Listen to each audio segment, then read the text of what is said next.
Tonight, we close one chapter and celebrate the beginning of another. What started as an idea has grown into one of the loudest voices in New York high school football.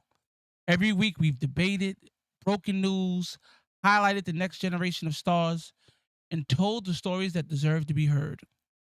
But this week, it wasn't just talk. The After the Snap 7-on-7 showdown became reality. 16 of the best programs in New York and New Jersey, hundreds of elite athletes, three different leagues, championship football, packed sidelines, college level competition, rivalries, upsets, big time performances, and one unforgettable day that proved New York football is alive, thriving, and demanding the nation's attention. We watched future college stars announce themselves. We watched coaches battle for every possession. We watched communities come together around one game that we all love. This just wasn't another 7-on-7. This this was a statement. And tonight, we're bringing you everything you missed, from the biggest plays to the breakout performers to the championship run and the moments everyone in New York City football will be talking about for the rest of the summer.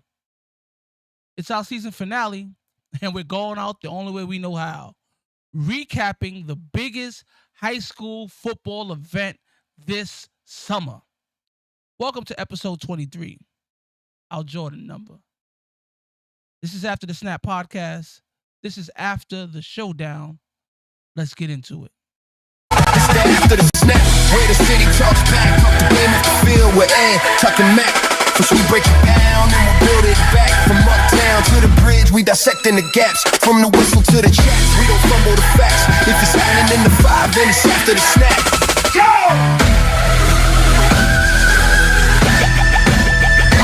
After the snap. What up, fellas? Yo, what up, man? What up, man? Yo, that might have been my best intro. Oh, yeah? Okay. I'm just saying. Yo, Tuck, you don't agree? I mean, if you say it, I say it, man. Okay. That was good, man. Ed, I just want you to know, man, you're really getting good at these little things you do, man. You did it on the fly little things. at the tournament, and that was dope. I don't think a lot of people got that because you got to be one, a hip hop head, and then two, around during 90s hip hop. But that was really good, man. That was really good. Yo, Dre, soon as Curtis won, you know what he did? He went it back. Oh, word? Touched it up, and he came back with the. Oh, we lying. Oh, I didn't know that, Tuck. Oh, okay, we lying. Come on. First of all, yo, remember he was on the sidelines. We had to call him over. No, I was reffing. I refed those games. The game was over. Hold on. Let me remind you. I was reffing the game, man. And I had Matt came over and said, "Ed, could you present the trophy, please?" And so I did. And METHOD champs. Yeah. Daquan, what up, baby? You know it's getting spicy tonight. You know it's getting spicy tonight. I can't wait to start talking about this thing that happened this weekend. But before that, man, we weren't here last week. I was recovering, man. Whew, Jay-Z concert. Let's just give my guys props. He sold out Yankee Stadium one day. After the snap, we'll sell out. You know what I'm saying? SOBs or something. We'll do something like that. But yeah, man. How you guys been, man? Long time no chat, so to speak. Like you said, man, last week was no pod. Was out of town for a period of time. Still was ready to pod, but I'm glad we waited. Tonight. It's a lot to talk about. Letting the people know that's in the chat right now. Right now we got 42 in here. Okay. Tonight's gonna be a long pod. It's gonna be a long pod. It's a lot to talk about. Great event last Friday. And then, like you said, it's the season finale. Move the chains, L Vic. You already know, man. You already know, man. Vic, what's up, man? My guy. Vic is my guy. Vic, what's going on, man? But yeah, Tuck. I know we didn't pod last week. Tuck, what What was up? How was your week off? I know we don't get too many vacations. You know what I'm I mean, saying? not Nah, I like Tuck just does. Tuck get a lot of those. yeah, I hear you. I was chilling, man. I was just lay low, spend time Okay. with the family. Season finale. You got that podcast during the Yeah. season. Ah, it's a great question, Steve. What's the question? I'm sorry, I didn't catch it. Steve asks, this is the season finale. Will we be having podcasts during the season? Yo, Steve, let the magic work, man. Let us talk. Let the magic work, man. Let the magic work. Let us show. Let us pod. That's a great question. Hey, can we put a I was gonna put be a transparent, Steve, but do you Ed think? gave you No, no, my bad, Ed gave you Yeah, the politically correct statement. yeah, So good man. I'm gonna back Ed on that. Let us what do you say? Let us pod? I Let said, us yeah, let pod. the magic work. Let's let the magic Oh, let work. the magic work. Okay, cool. Hey, Mr. Smith, what's up, man? Yo, what y'all? This is, What was uh? I'm gonna say this. What was your expectations of the 707? It's a great way to start, Tuck. So it's funny. It's funny before we even get into the event. I was telling Ed, yo, let's do a high school 7-on-7 tournament. He said, nah.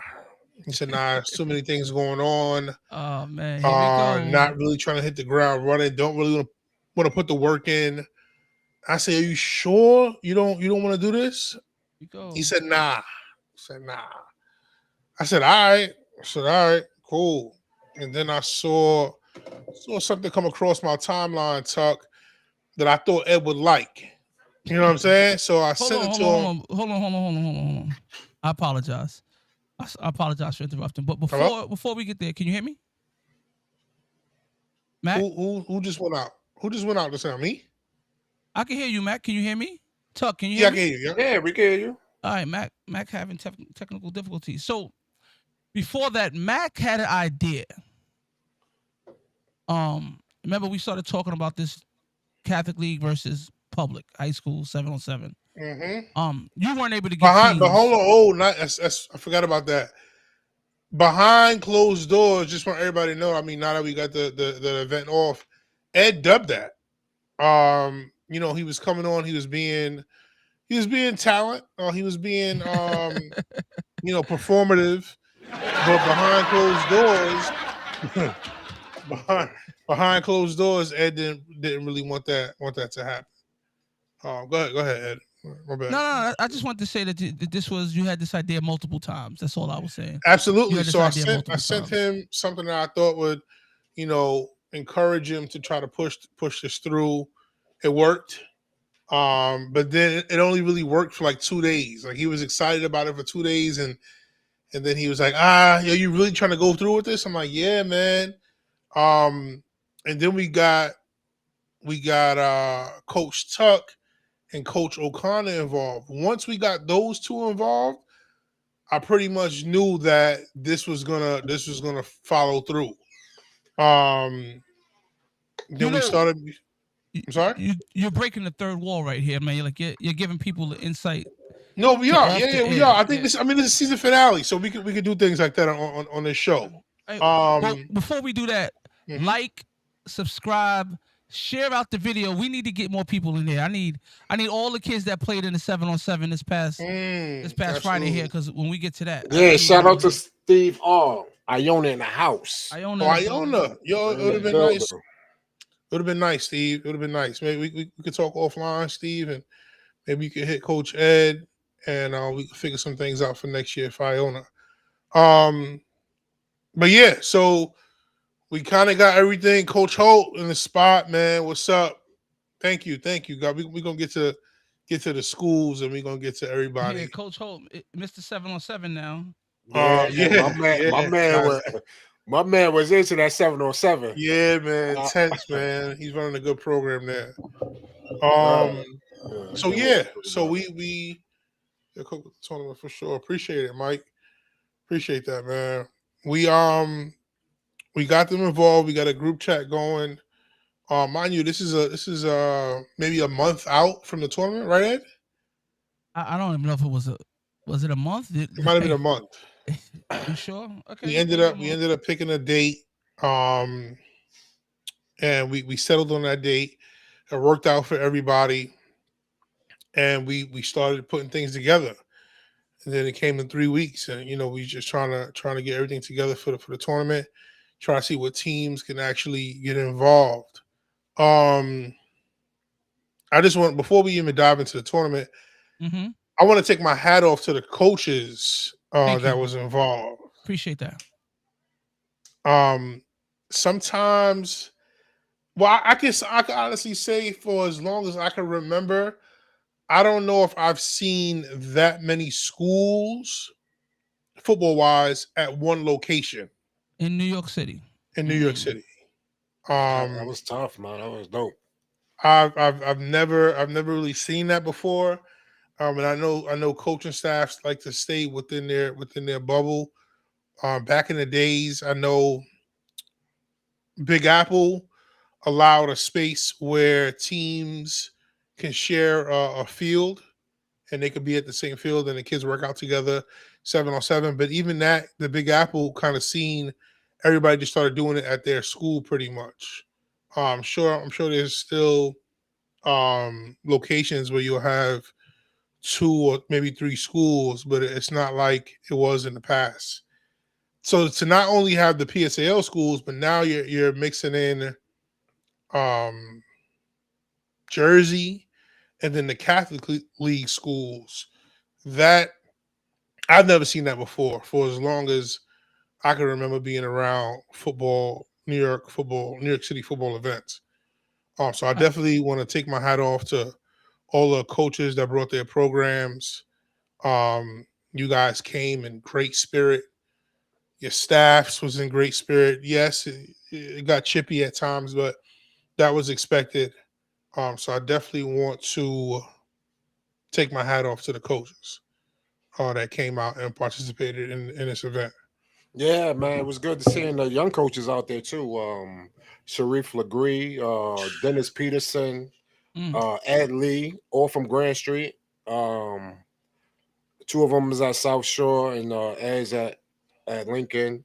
Ahmad Anderson Yes. Ahmad was coaching. at Curtis. Yeah, that was dope, man. All championship caliber kids, adults now, but men, and that was dope. It was good That's to see another it. great point, Tuck. To see the older New York football generation coming back and giving back to the new generation of New York football. There was Yeah, a that was picture dope. of Sharif, Charlie, and Jamal like in one shot, man. And I'm like, damn, that just shows that, these guys come back and try to make something out of these kids that's coming up. Yeah, Now, absolutely. these kids probably wasn't born when they was playing in high school or college, but yeah, that's dope, man. Yeah, I believe he had a Indiana University shirt on, if I'm not mistaken. But that's a great point, man. That was dope, man. Seeing them out there, they was into it too, man. Oh, Ahmad was coaching, And coaching. and before we move on, um, I also want to take my hat off to GG Media and his staff. Oh my God, GG. I can't Did a wait to see that content drop, man. Oh my God, did a the work he was phenomenal putting job. in. He did a phenomenal job, man. And I knew he was prepping for something big because we was calling and texting a lot leading up to the event. I didn't know what exactly he had in store, but I knew he was planning on something very special, man. And he came up and set up a tent with a backdrop, and he had like tripods and stuff hanging up where you could scan things, and it was dope, man. Jared, what's up, man? What's What's up, up? What's Jared? up? It was dope to see the setup and the planning that he took. And then I seen, all these kids with wristbands and saw coaches with GG Media hats. I'm like, yo, this dude really came, man. And then I saw him having like groups of kids over there and kind of doing interviews. It was wow. Yo, we were playing in a game, and my kids was focused on what GG Media had going on. I'm like, yo, what are y'all doing? Yo, dope man. Daquan, yeah, bro. The atmosphere. We'll get into some of the Daquan, games. not really sure why you didn't pop out. Um, we gotta talk about that. Not really sure why you ain't pop out, man. And you had Definitely. a former NFL player out there, Mac. We did. My man was doing autographs, taking pictures. Yeah, Yo, Mac, I'll let you tell it, man. nah. I mean, another good thing, man. That some people didn't Yo, I didn't even realize. know. Hell, I didn't even realize until Coach Battle came up to me. And he like, yo, Mac, you got Oh, Dave Legree. Yes, Dave Legree was there, former NFL player. Dave Legree. Shout out, Mr. Yeah, Legree, he's all the way one. from Yeah, Maryland. absolutely. Yeah, All the he's way one of from them. Maryland. Yeah, Dave Legree was there, former NFL player, all the way from So yeah, Maryland. Coach Battle Absolutely. comes to me and he's like, "Yo, Mac, you know when I was walking in just now, um, I'm a Bucks fan." So Bucks. I'm like, nah, I didn't know that. And he was like, Bucks. "Yeah, when I was walking in, Chris Sims was walking in with me." And I'm like, "Yo, I had no idea that that he was here, man. Yeah, that was tough. Was kind of just focused on on the event." And I also told him, yo, he's probably here to see his nephew. His nephew No, plays. no, his nephew is like 3 years old. Chris's nephew. Chris's nephew is 3 years old. Yeah, yeah. Well, That's he's his probably son. here to see. He's probably here to. That's his son. No, it's not his son. Who's he there to see? You tell me. That's his son. That's Chris's son. Philip is Chris's Yeah. son. Yes, Oh, I didn't know that. I didn't know that. yes, that's Chris's son. I didn't know that. Oh yeah, so he's there to see. He's there to see his son. Then yeah. So I'm like, yo, He was his just there to son see plays some football. quarterback. Plays quarterback for Cardinal Hayes, man. So he probably just came to check things out, see how things were going. I'm glad he showed up. Um, that was super dope, man, for him to come down to Lincoln and see what was going on. Yeah, regular day in the park, man. Regular day in the park, but it wasn't. It was bigger than that. Um, it was way bigger than that. Hey, stay professional now, Mac. Episode 23, baby. Nah, I'm Episode reading the 23. comments, man. Yeah, I'm reading I the know what you're comments. reading. I see what you're reading, baby. I see what you're reading. So, let's talk about.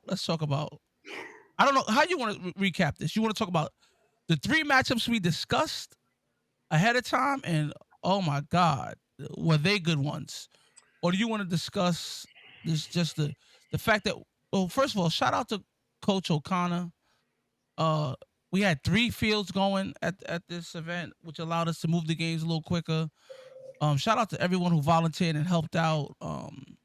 Speaking of, I'm gonna cut you off right there. Um, hey Drake, Ron, what up, baby?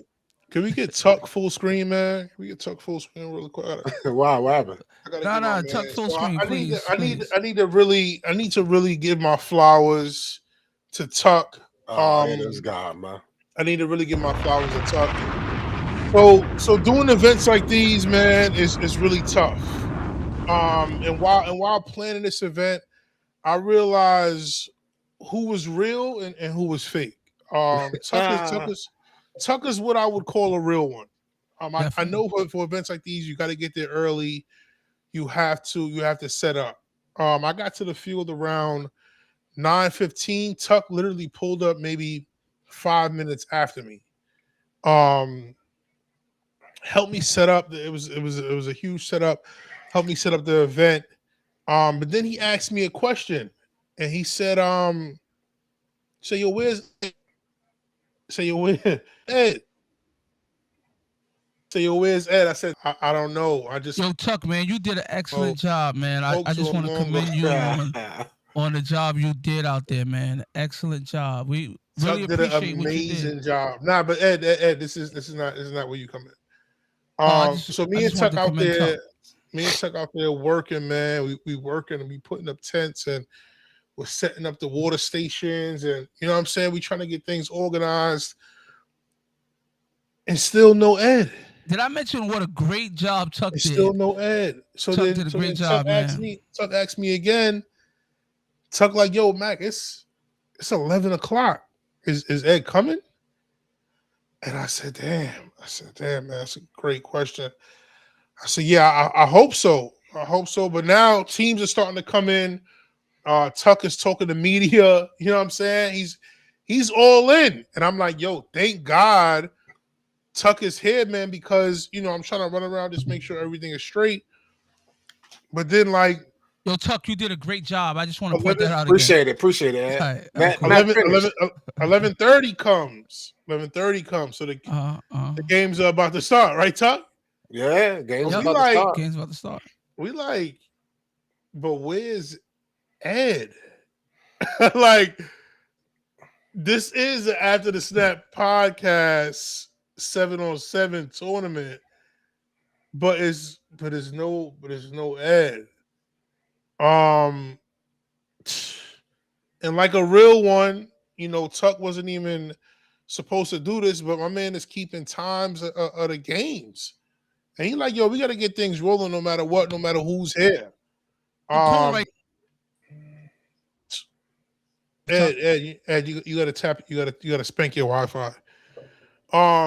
So I just gotta give flowers to Tuck, man. Appreciate it, Mike. Nah, Coach Holt, because there was Bronx teams there early. Teams from Jersey. Not to mention both teams from Jersey was there early, and they come in from across the Verrazano. You know what I'm saying? So super unacceptable, man. I mean, Ed made it up on the back end, but wow, man, that was something. It was a great event, man. I just couldn't wait to see it. Absolutely, yeah. He left. He said right. Hello. Can y'all hear me? Can y'all hear me? Hello. Yeah. Can you hear me? Yeah. Now he's even like he's taking time off from the pod. You guys can't hear me? Yes, yeah, we can hear you. We can hear you. Okay. I just want to say, Tuck, I appreciate you showing up like I requested for you to do, because I knew I couldn't be there early. Thank you for doing what was asked of you. Whoa, and going beyond. I appreciate you. You didn't know what time. You didn't know what time I was going. What? Pause. What happened? You didn't know what time I was going to be there. What happened? You said you didn't know what time he was going to be there. My man came in with the team, Matt, and their first game was what, 12:30, 1 o'clock? No, there was kids there before Ed. No.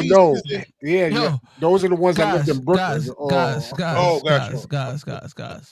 We don't have to do this right now. Guys want they want to hear about the games. Yeah, you're absolutely right. They don't want to hear about me. They don't want to hear about me. So Jarrell, we're gonna get to you. Hold on, Jarrell. I should stay on the sidelines. Maybe you should get off of him. We're gonna talk about you later. He's getting crazy. That was wild. He's getting crazy. That's crazy. I feel attacked. My bad. I feel attacked. My bad. We gonna get spicy in a second.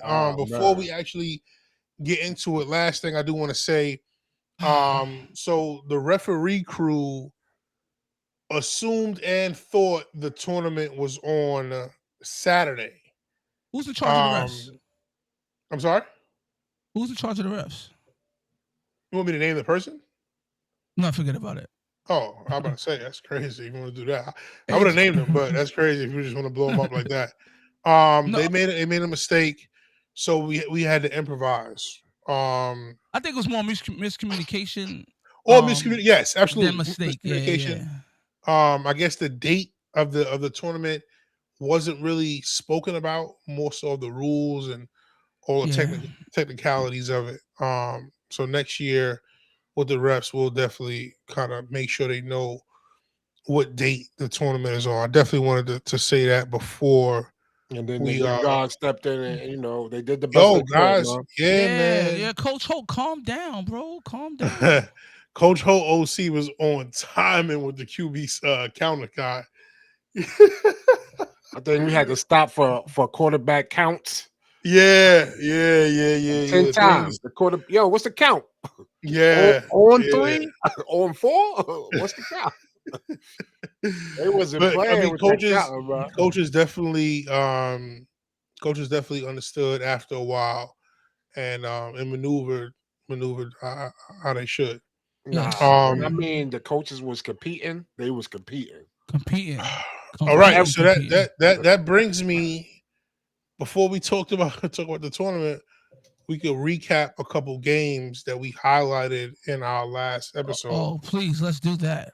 Um, so the first game that we highlighted before was Lincoln and Franklin. So funny enough, Ed brought it to my attention. We had to do some schedule changes. So Lincoln and Franklin didn't even play in their pool play games. They saw each other in the semifinal Correct. Yeah, that semifinal was a game. good one. I heard that was a real good game. Chuck, you could talk more about it. I know it came down to like the last play or something like that. Yeah, it came down to the last play, 1 second left, in the corner of the end zone. Franklin scored to go about one, I think, if I'm not Wow, mistaken. wow. Um, Yeah, both that game super competitive. super Um, competitive. Franklin was bombs over Baghdad. yeah, They was letting that yeah. joint Yeah, and fly. Lincoln was up. I think they was up, and then QB made a mistake. Uh, instead of going for the Do a pick, yeah, right? instead of going for all they needed was a first down. Let's pause for a moment here. Lincoln quietly impressed a Yes. lot of people. Mm-hmm.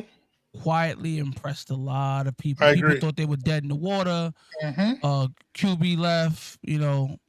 Lincoln quietly impressed a lot of people.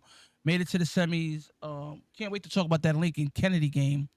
Chippy, Chippy ain't the word. Yo, you going to Yeah, you going yeah. Thank you, slow Tuck, down, man. man. Slow down, man. Patience, Slow bro. down. Slow Patience, down. dude. We go. That's a great question, James. What division would Franklin be if they played in the PSAL? They, Um, they yeah, wouldn't be a 4A. they'd be The ch- definitely a 418. Yeah, in the championship. In the championship. Yeah, yeah, they would. yeah. Yeah, they would be In the championship. Yeah, Franklin would be a top three 418 if Oh, they was in the 4A. guys, I thought by now we would stop comparing good teams to the PSAL, but apparently we still doing that. My bad. Apparently we still doing So Franklin is a good program. They also Well, have about 100 and but you can't say that, Ed, because Curtis beat them. So Curtis you is a can't. great You program as can't. well. I can say that 7-on-7 football is not tackle But football. you just said can't compare I said let's stop comparing a good good team teams. from 7-on-7. Didn't you just say that? No, that's not what I said. Oh, you saw What Franklin play before? you gonna No, let me answer? You gonna let me talk or no? I'm just asking. Have you seen Franklin play before? Are you gonna let me talk or no? Yeah, go ahead, talk. All right. What I said was every time we talk about good football, guys bring up the PSAL, and I'm just confused. But you're saying good football, meaning Franklin's a good football team, correct? They are good, the quality football team. They helped one guy become a champion. Oh man. This how do guy they help me is become a slipping. champ? I didn't say How your do they name, help coach. me You become a you feeling guilty? I didn't say your name. You feeling guilty? Yo, so I coached at Franklin. Franklin is Franklin would be a top 3 or 4 418, but they also have like 130 kids in their program. Um, but yeah, they're definitely a good team. Um, but back to the game, back to the Please. game. Yeah, Lincoln threw a pick, and then Franklin back. Yeah, but Thanks, hold on, Steve. just to circle back. No, If you Steve. Franklin was in the Catholic school league, there'll be a AAA as well. AAA. There'll be a AAA AAA what? team. There'll be a triple. TYJ. You're not. First of all, you're a podcaster now. You're not allowed to do those kind of things. You can't just be jumping out there like that. You have a responsibility to the community to make takes that make sense. I don't know if they're wouldn't say. giving him belt. I don't know if they're giving him belt. Franklin was literally coaches were like, we going deep here, and just would touchdown like whenever they wanted. they were yelling, not yelling, but they were coaching their quarterback like, why don't you just throw the ball there? He's open every time. It was impressive to Yeah, say it's the a least. fact because the quarterback he was disrespectful, man. He was disrespectful. Which He told quarterback? Franklin. Thank you, Oh yeah, thank you, in TYJ. He Thank you, told he TYJ. told he told a coach. I ain't gonna mention the name. He said, "Yo, coach, I think you can get this guy off the field, man, because he ain't doing nothing for you. We killing him." yeah. Franklin quarterback name is Janai Katie. Yeah, he's He's a disrespectful in a funny 4-year way. starter, man. Hell of an athlete. Hell of an athlete, man. He's the number 2 quarterback in Central Jersey, and he's the number 6 quarterback in the state. Um, so he's solid, solid. Solid, absolutely. You play TV as well, but yeah, that Lincoln game was really good. Um, yeah, number two. It's crazy when I was coaching at Franklin. E came out to see Franklin play, man, in pads. I know Lincoln said check the gram. I think he's talking about 7-on-7. We talking about Yeah, we talking more about so real tackle, man. football. We talking We about talking about tackle putting them football. pads on. We talking about Yeah, that click clack boom. yeah, we talking about real football. But yeah, so the next game I think we had was the Kennedy Mount game. I didn't get to see that game. Oh my God, Kennedy But Mount, I, another Oh, game that came down yeah, to that was a the good one. buzzer, Bird, last second play, man. That was crazy. to the yeah, so buzzer. Kennedy was up the majority of the game. And I believe Kennedy scored actually. Yeah, yeah. All right. So Kennedy scored. Mount got the ball at the 40, and Tuck was like, "Yo, it's 5 seconds left." You know what I'm saying? No, it's Um, Kennedy had the ball. Kennedy had Yeah, the ball. Kennedy got the ball. Mount was up. yes. Mount scored. Then Kennedy got the ball after they scored. It was like 5 seconds left in the game. Um, Tuck was like 5 seconds left in the game. They snapped the ball, went deep, and scored. And scored, man, and that's how they won a game. And I do want to shout out that before we move on, if I had to pinpoint like an MVP player of the day, and I didn't see everybody, so don't take this like super personal. But Jeremiah Sinat came out there, and for a team who quote unquote doesn't throw the ball, he was letting it rip. Yo, is this where I Um, get my flowers? I said Kennedy was my number 4 team in the PSL 4A this year, and they came out there to prove it in 7-on. they look real good, Yes, they man. did. They look real Yes, they good, did. and I think that kid is a 4-year starter as Yes, well. he is. Sinat. Yes, he is. Yes, he is. So I mean, with 3 years of varsity experience, he should have a really good season, man. And I think, he's a junior. It's his third year Oh starting. It's his third wow, year starting. wow, I didn't know Yeah. that. Hey, Wow, hey. okay. Before we talk about Now Kennedy, he's ready. He's ready, bro. before we talk about Kennedy, can we talk about the third game that we had? That we talked about. What was that? I got it. I'll do it. I got you. I got you. So, ladies and gentlemen, we had the 3A. We had the 3A and 4A champs go at it. Chiefs Head Bay, Erasmus Hall, and you heard about how the Franklin Lincoln game came down to the buzzer. The Kennedy Mount game came down to the buzzer. But the Chiefs Head Bay E-Hall game, oh, that was over before it started. I heard it was over before it started. So I don't think this is as bad as, because I don't think you saw the game. I didn't, but So that's I saw the score. so that's I why saw the score. it's debate. I think um Really, really. I think Erasmus. I think we I think that was the first time I seen the kid Jordan. Get professional, guys. Yo, you Yeah. Get guys. professional. Nah, the comments is funny, man. It's spicy, Yeah, baby. I ain't see, Spicy, but all I baby, see is the spicy. hot. All I see is the spicy things in the comments. What else? You know, Is, you know what I was thinking? am I was missing thinking something? that the score was so bad. Oh man, Oh, knocked man. out your Wi-Fi. Oh, Oh man, shit. hold on, Mac. Man, you got to tell me that wasn't funny. Oh, my bad. Yeah, like I was saying before these guys were super unprofessional, man. I think that game was closer than what the score depicted. Both teams were competing at a high level. Sheepshead was putting them some plays. Had a couple key drops in the end zone that Got you. that cost us. But yeah, I think it was a good matchup.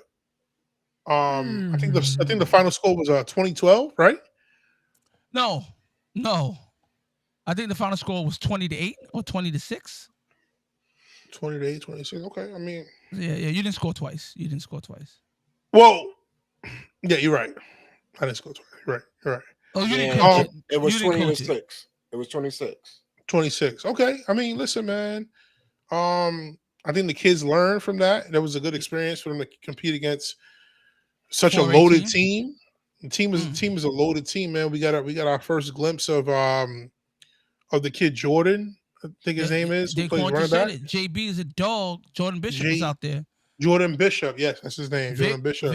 Vic back. Oh, Vic. yo, The Tommy receiver Zay core looked good. Tommy Zay looked good too. Tommy Zay looked good. Tommy Zay looked really good, man. Yeah. The receiving core. I mean, they had Vic, Nair, Silas from South Shore, who's a from really good RC. kid, And Mally. and then Mally. Yeah, I mean, damn, like, you know what I'm saying? I said pretty good receiving core. Yeah, no, they was transfers from Cornwall. Yeah, JB. yeah. JB's a transfer from Cornwall. And then we had the kid that transferred from St. Peter's. St. Peter's in Jersey. He was out there. Amari. So we got right. We had a glimpse of a pretty loaded team. You know what I'm saying? And I think, oh my gosh, oh man, and then, oh wow, it's a great comment, man. Oh man, they had this backup quarterback. So it was funny. I'm glad Coach Jarrell brought that to my attention. They had a backup quarterback, and I'm like, damn, who the hell is this kid? Like, I have a pretty firm understanding of the kids around the city, but I'm like, yo, who is this kid? And I'm like, yo, this kid is like, he's a big kid. And then I'm like, damn, that's the kid that was going to Hayes. He actually played 7-on-7 for Move the Chains a couple years ago when he was in like the 7th grade.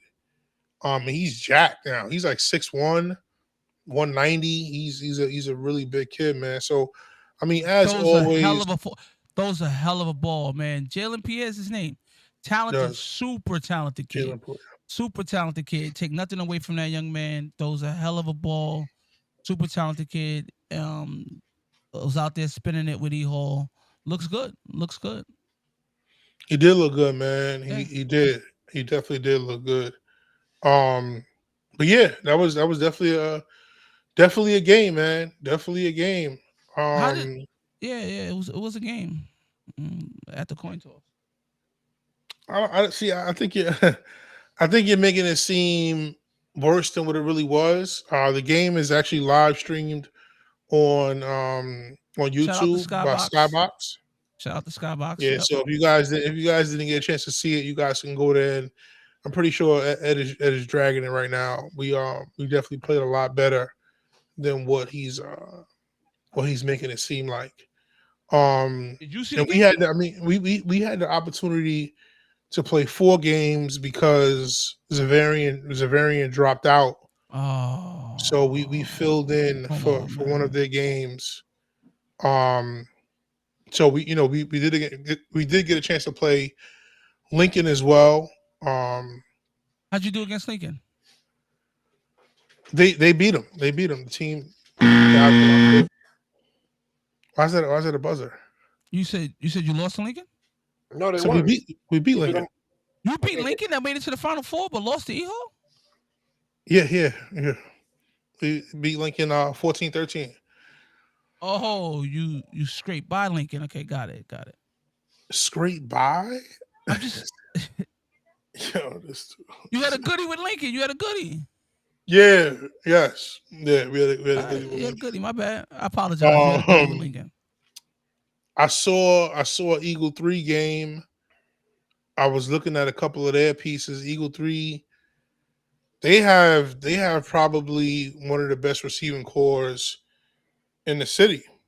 Hey James, no slander. Zavarian, actually, if Dre, if we could pull this up. The smoke. I see what's Ah, going on. the Zavarian did not want to be in the smoke. As far as the wildfires from Canada, the air quality was the reason why they weren't able to attend. The AD pulled them out. So James, proverbially, they didn't want the smoke. Correct. That was good. That was good. Yeah, that was James. good. James must be an insider because I don't know how he found that out. That was good. No, Coach Holt, St. Joe's, they played their games. So how the tournament worked? Nah, man, Mac, he trying to be slick right there. He trying to be slick. Oh, I lost it. What happened? He's saying St. Joe's they make the playoffs. He trying to be slick. Coach Holt, you talking real Oh, spicy for a first time 7-on-7er. oh. Yeah, you talking I real didn't. spicy. I didn't know He he was said, taking. I didn't know he was taking a shot. I mean, that's how I read it. They left early, or what happened? Why wasn't they there when I was playing in the playoffs? Right? Okay. Oh no. So yeah, St. Joe's. I mean, hats off to their program. Those kids were super happy to play. Yes. They had a tough schedule, and in this, we was trying to match up teams that wouldn't normally see each other. So St. Joe's, they played Eagle, they played Erasmus, and then Curtis. I mean, you got to think, out of those three teams, two of those teams was in the Final Four. Yeah, So they that's played a tough schedule. Hey, they played Steve, a man, tough schedule. Steve, let's ask him that question right now. Coach Holt, Steve wants to know: are you gonna move up to the AAA? Oh, this is Ooh, this is it's this about is it's getting shots. spicy in the comments. This is Catholic Like League shots. Catholic League spice in the comments. It's about to. Oh wow, Catholic where's League Pete when shots. you need him? Pete, where you at? Yeah. Yeah. So we only have four teams that went undefeated, and those are the four teams that just happened to be in the Final Four. Yep, yep. Um, But you want to talk about that? I want to break down a couple more things. What I noticed, my takeaways are: did you know that no 3A team made the playoffs? Did you realize that? Who was the 3A teams that was there? Yeah. Sheepshead Bay. Look at Max smiling. Eagle 3, APR. Mac, anybody else? Mac? Mac. um, listen, man. I mean, you left out John Jay as well. Oh, sorry, John Um, Jay. Yeah, none of the 3A teams made the playoffs. this was a highly competitive tournament, Yeah, and yeah. typically, we've been doing really well in 7-on-7. Um, They got I can't speak. victories. They got some big wins. Some of them. Yeah, I mean, we got Some of them. got some good wins, but listen, it wasn't enough. I do want to shout out the teams who did make the top eight: Franklin, Curtis, Erasmus, Lincoln, Kennedy, Teaneck, Cardinal Hayes, and Mount St. Michael. I didn't hear the last two. Could you say the last two again, please? Cardinal Hayes and Mount St. Michael. If it wasn't for the Bronx, this football thing probably wouldn't be going. Oh, my bad. Three, Now, three uptown teams made it? Wow. yes, Okay. yes. Okay. They do play football up there. Okay. So now I'm just kind of just going through. Yes, I said Kennedy. I said JFK. JFK made it as well. Now Yeah, that's what I said. I'm kind of going through the schools, and Mhm. Mhm. Let's talk about Cardinal Hayes' day. How do you feel about you guys' performance? I mean, we talked about Sheepshead. How do you feel about Cardinal Hayes' day? We went 2-1. Okay. It's good. I do recall on this podcast somebody in the comments asking me what happened with Kennedy. What happened with Kennedy? And I want to shout out my guys over there, Alex Vega, Ozzy Garcia. Who said what about Kennedy? Yeah. Somebody in the comments. I'm gonna get to what you said later. Oh. Right. What happened at Kennedy? Tuck talked about how we lost to Kennedy in 7-on-7. That's what I heard. I can't not, say what I heard. You can say whatever you want. Can you say what you saw? What Y'all you see? played. Yeah, you Kennedy and Hayes played. And what happened? It was a close one. Who won? Hayes won. Okay, thank you. Like, I don't know why it's so hard to say good things about Hayes. So we lost to one team all day. So we're kind of wanted good to talk about that because you talk about the PSAL. And we did have some Catholic schools, we had some Jersey schools, and then we had some PSAL schools. The team you guys lost to, I lost twice, huh? To one team. We lost to one team. I know what I said. Yeah. Okay. Yeah. We lost to one team. Yep. Well rested going into the playoffs too. So we didn't get it. They were well rested. We had just got off the field after playing claiming a hard fought victory against John F. Kennedy. And we had to go right back on the field. So you guys' first game of the day was against Curtis. Yeah, right off the bus, it was we weren't warmed up yet. Well, it was their first game. It was their first game as well. It being their first game doesn't negate me saying that we were right off the bus and we weren't warmed up. It doesn't negate that. Got you. Okay. But you would think the game would have been like somewhat close. You guys are a top AAA team, state champs. No. They whipped out tail. They whipped out tail the first game. Gotcha. Second game, what happened? Second game, you guys playing against South Shore in a nail biter. I'm not. I'm sorry. What second game are you talking about? The first game was 25-7. Curtis. Yes. I'm talking about the second Curtis game was much closer than the first game. And dare I say, I mean, you know what? Forget about it. I think we should have won that game, but that's another story. That game ended 18-14. The playoff game. Mac, what was the score in your playoff game? I was roughing and being an administrator the entire day, so I didn't. What playoff game? I didn't participate. Say it again, Tuck. I couldn't. I didn't participate. No, there wasn't. Sheepshead wasn't in the playoffs. Oh, I didn't. Oh, yeah.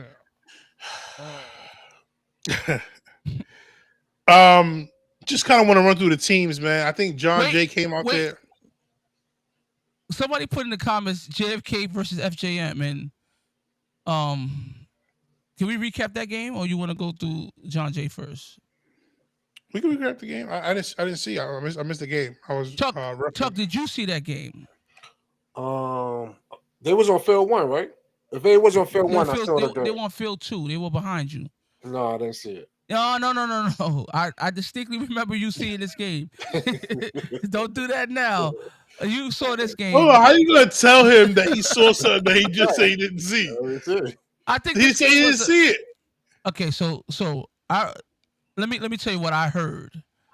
Right, I heard that this game Sheepshead Bay was up. Mm-hmm. That's what I heard too.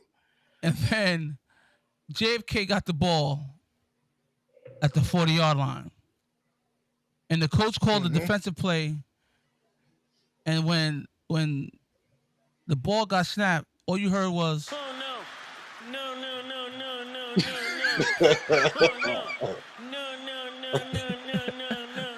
Bombs over Baghdad, game winner." So I mean, listen. So I can give you my perspective of what I heard. No. I think I heard it was a close game. Okay. Down to the very end.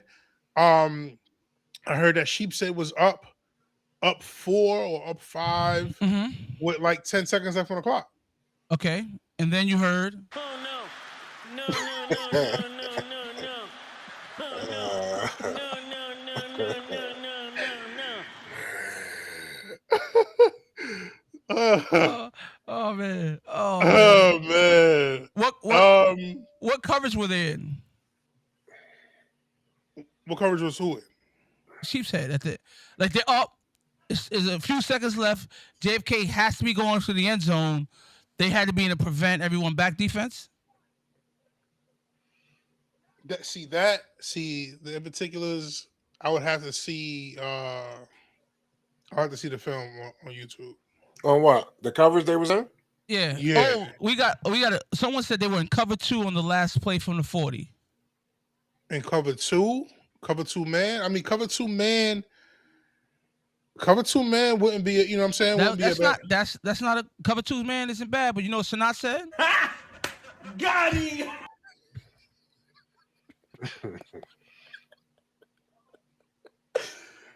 Yeah. Oh, Yeah. man. Yeah, Yeah. man. All right, I'm done.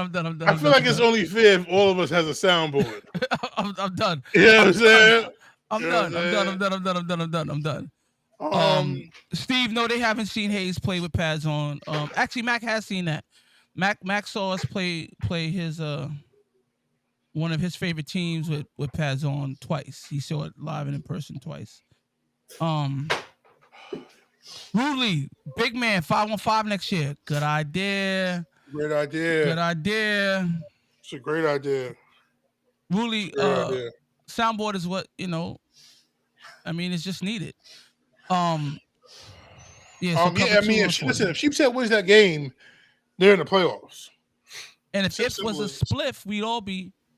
Are you condoning drugs on After the Sound podcast? No, I'm not. I'm not. That's what I'm oh. saying. If That's crazy. so Mac, you was talking about John Jay. My bad. I apologize. I wanted to John Jay, man, came in there and played well and competed. Completed, yes, man. yes, Andre, snitching like Messi. Correct. What did I say? Yo, you condoning drugs? Are you condoning drugs? Yeah, why would you say that on air? That was very irresponsible. I mean, we'll I take it apologize. to HR next week, but that was crazy. I apologize. Mac. John Jay came in there and they competed. It was good to see them out there, and you know they had some tough games. They played Mount from the Catholic League. You know what I'm saying? So that's a different level of football, as you guys agree? say. I'm sorry. I said you agree. Well, I said that's what you guys say. Oh my bad. Mount beat them 28-12. Okay. And then they played Franklin, who was in the championship game. Yeah, who was in the championship game. And you know what I'm saying? They lost 28-6. So they had a tough for schedule. entertainment, Rel, absolutely for Who, entertainment. I didn't hear that. Who had that? That was John Jay. Oh, okay, yeah. It was John Jay. Yeah. Shoot, and some may say South Shore had a tough schedule. I mean, they played the team from Jersey, Teaneck. Right out the gate, game 1. Yes. And then they went and played Fort Ham. Fort Ham, I feel like pulled the upset over APR. APR won a whole. It was like a 7-on-7 tournament in like Westchester. And APR went up there and they beat Fordham. They beat Stepinac. Yeah. So coming in, I'm like, yo, that's gonna be a tough game from Fort Ham. Fort Ham pulled it out. So let's address APR for a second. APR had a tough day, and I want to attribute that to a couple things. Manny, who is a hell of a kid, hell of a player. He looked like he wasn't 100% when I was watching him play, and he's their quarterback. So I think that attributed to it. Coach Perlo was out there by himself. Yes. Yeah, that's a big factor, man. I don't know how he put it by himself. Yeah, so yes, Cutter. APR did go 0-3. They had a tough day. Shout out to Perlo though for showing up there by himself. playing some of the toughest competition in the city So that's what I was and gonna trying to get it done. hint on. They played Franklin, who was in the championship game. Yep. They played Lincoln, who was in the semifinal game, and then they played a Fort Ham, who was excited to be out there and ready to compete. And that game was 18-6. Yeah. So I So mean, Yeah, they tough played game. Franklin. It was 20 zip, and then they played. You Tuck, we said don't need what? to tuck. We Don't- just did yo, scores. Tuck We is Tuck, said tuck, tuck, not crazy. tuck, tuck, tuck, tuck, Yo, tuck. Tuck is crazy. yo Yo, Tuck is for the crazy. for the Tuck, people that wasn't at the game. oh Yo, my god. Tuck is crazy. Yo, y'all wild, dog. Yo, Tuck is crazy, Tuck, yo. tuck. The spread wasn't pretty to them, man. We don't want to talk about that. Yeah, we were trying to just You're talk just trying to about. Yo, we have an let's. audience, and the audience need to know what the score was. Nah, My fault, definitely. Tuck. My fault, Tuck. Go ahead. What was the scores? And they played Lincoln. It was 22-8. Oh, that's he had to get Link, the Lincoln score. That's what he wanted. Lincoln, He wanted Lincoln to was get that definitely Lincoln score. warmed up. He already said the first one. Okay. Lincoln was definitely warmed up by that game, and the kids were flowing. Kids were flowing at that point, man. And then I mean we can go on to South Shore. South Shore played Teaneck. They lost to Teaneck 16-12. They played Forham. They beat Forham 9-7. Tight game. And then maybe Coach Ed can speak more on this game. 2:30 game. They went over and played Cardinal Hayes. And they lost to Cardinal Hayes 19-12. Very, very close game. Um, Coach, you're looking like it wasn't close. Shout out to We my got guys at South Shore, man. Those are our brothers in Brooklyn. So shout out to them, man. Very tough team. anything about the game. Before, Oh, before you talk about it, I was definitely glad to see both Charlie and George out there. Both the South Shore's quarterbacks is good. It's good to see that both of them are still competing. Charlie Charlie, definitely had him sweating. Charlie, Wow. wait. Is George the coach? That's the guy that Yeah. was the coach, right? That came on the My- field. George One is of the like coaches. 6'7". Yeah. Man, that's a looks like a hell of an One of the athlete. coaches from Franklin asked if George was the coach and why is he throwing the ball. But Hayes asked, was he the coach? We were like, yo, why the coach throwing the ball now? George But looked good. Charlie looked good. The offense was moving, man, and to score 12 on that Cardinal Hayes defense. Yeah, man. Like I've seen them battle with the best of them. Like I've seen Cardinal Hayes this past offseason against the Don Boscos, the Bergen Catholics, all of the top programs, and not only the region but the country. I mean, So yeah, for South Shore, when Sheepshead Bay played us, they only had 2 touchdowns as well. So I agree. yeah, what a win. That that's What a win. that's that's that's What a win. questionable. So it That's was good to see. It was good to see South Shore out there and able to move the ball on that defense, able to absolutely. put up points. That was great to see it, man. Competition was real good. I definitely also want to spin back to the Lincoln JFK game. I Wait. You want to do what? I had no choice. I had to. Go ahead. I totally forget some of the regular football in season rivalries. Oh my god. They picked up right where they left off at. Yo, like shout out to Coach Chippy. O'Connor for defusing some of the chippiness that was transpiring in that game, man. Chippy.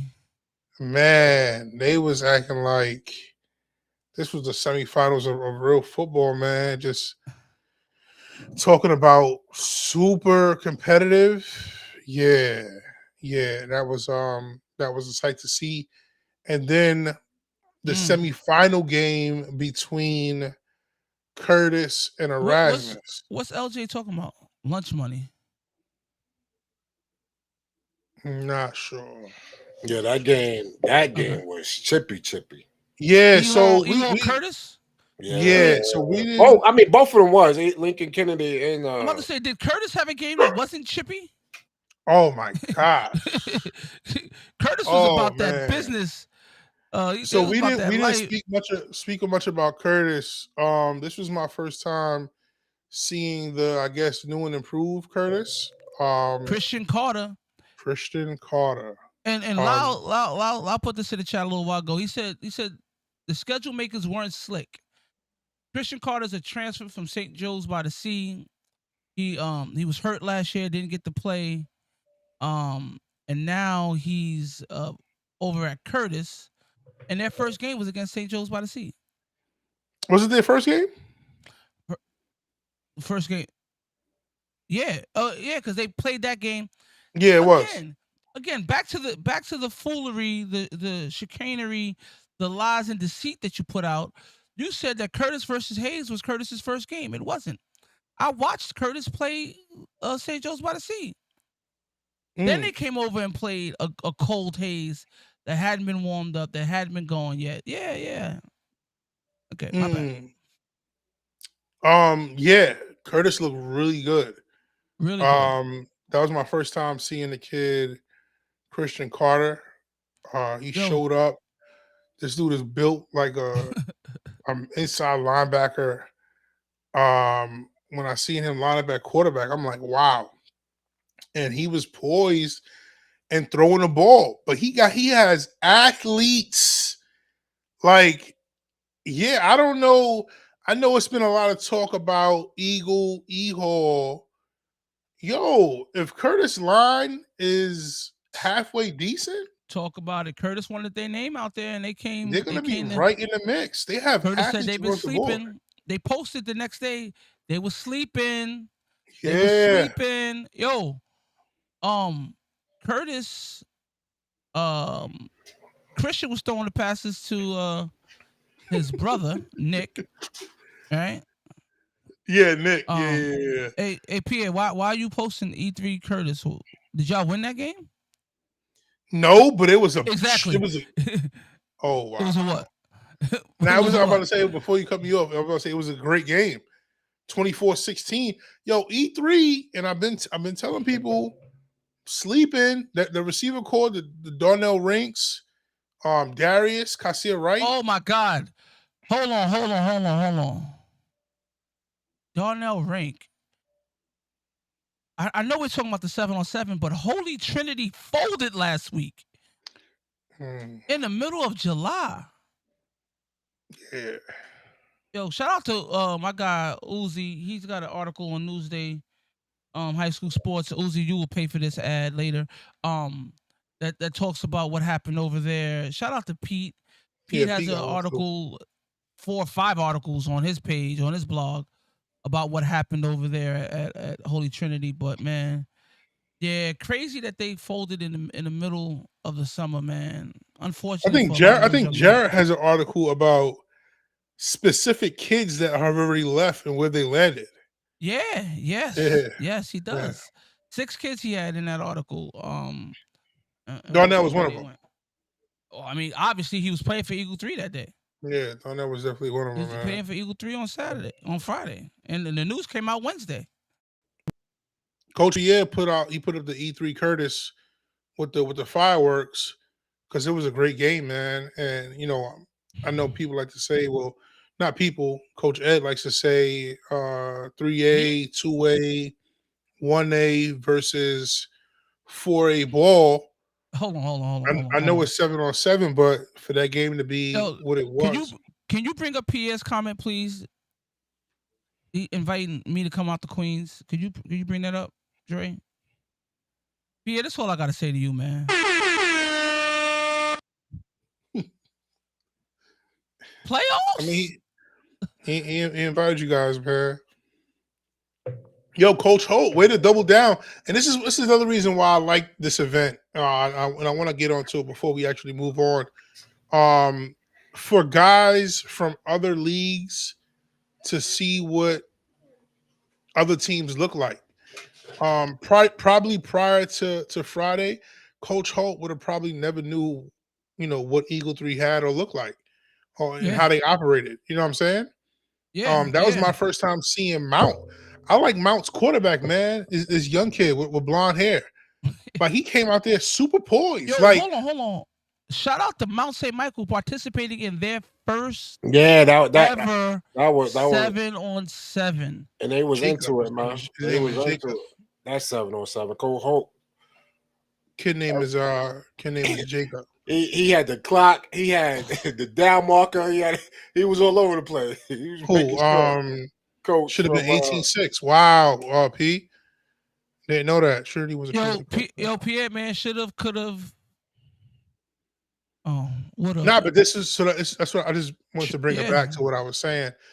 This just gives coaches insight of what's going on, how other teams look. You know what I'm saying? And I saw coaches from different leagues networking and talking and exchanging numbers.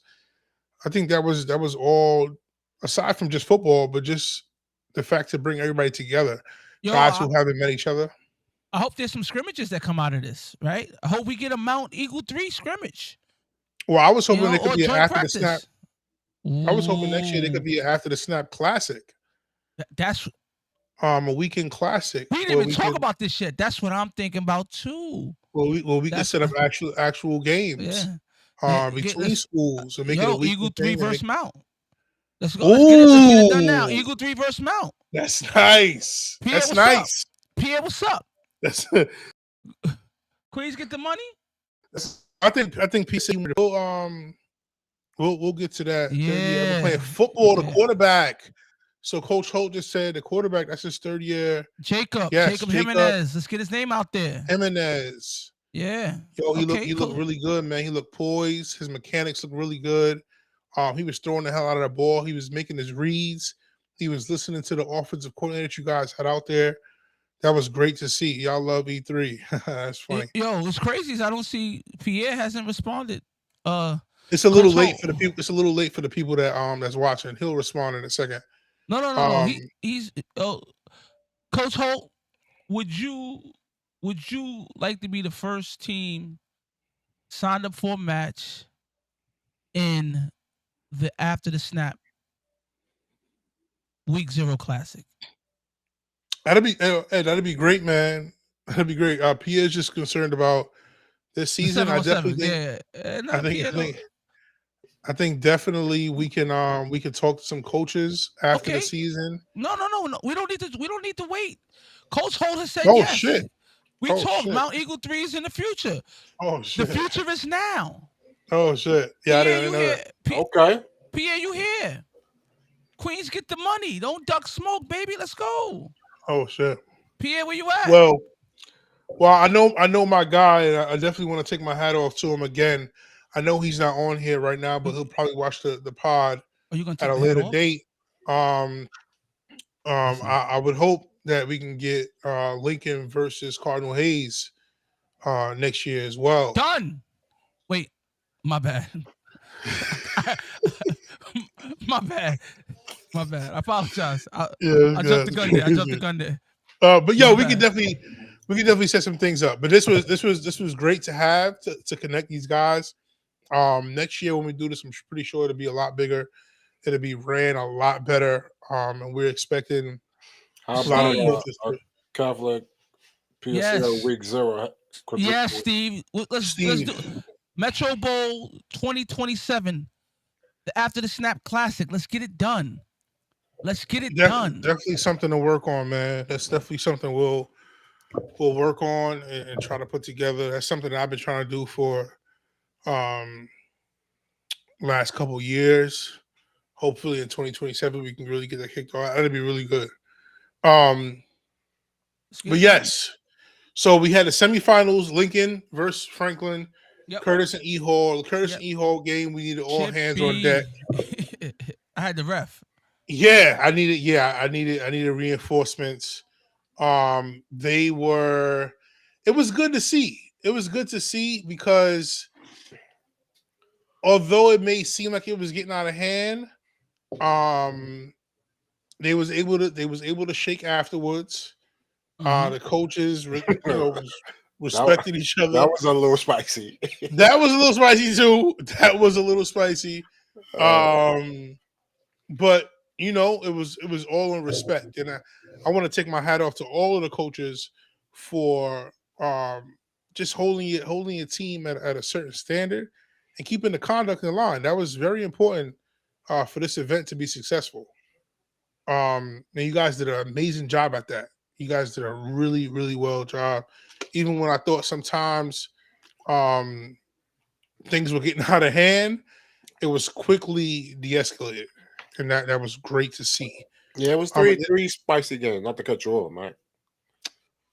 maybe more than three. I saw. So I wasn't even. You probably saw the game, but the Franklin. APR Franklin game. Yeah, that was that was. Oh that my was, God.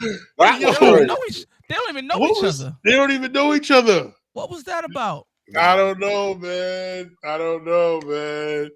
When New York teams try to do 7-on-7, when New York teams try to down Steve, south.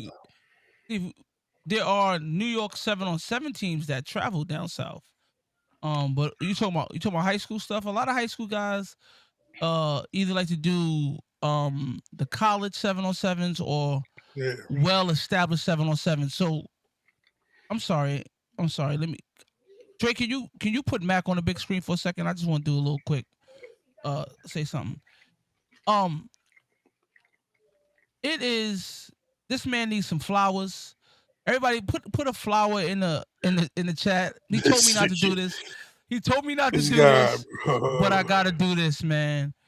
First year tournament, 16 teams, right? You wouldn't believe how many high schools really wouldn't even jump in and do this with a brand new tournament. A lot of guys don't like to jump in and they like to go to pre-established stuff. I could only see this growing in the future. Mac, kudos to you. You deserve the spotlight right here, man. Your vision, your thoughts, great job, man. Great work. Great work. Great work, man. appreciate it, man. You know what I'm saying? Thanks to you guys, it was able to make it happen.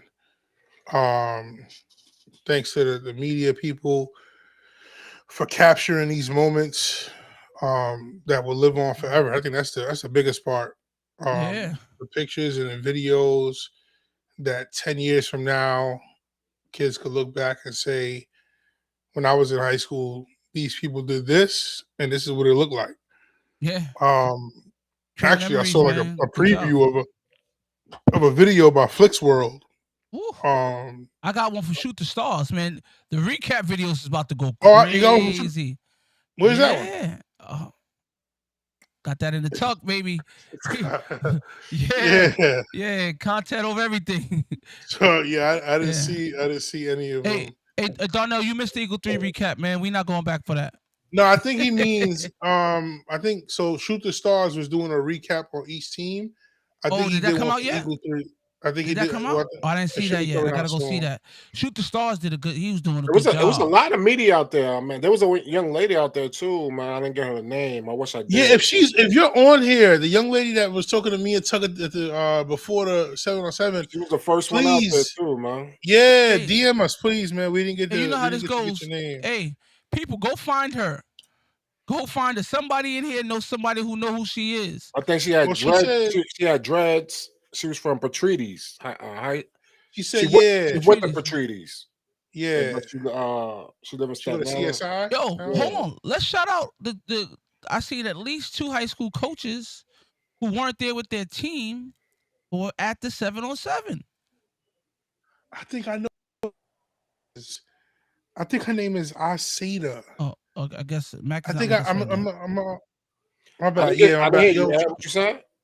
I said there was at least 2 high school coaches there of high schools who did not have their team there, and I'm hoping we can get them in next year. Look, boom, Elias says his girl knows her. Boom, Elias, get us the name. Yeah, please. Come on, Elias. You know you got my DM, so you got my Instagram.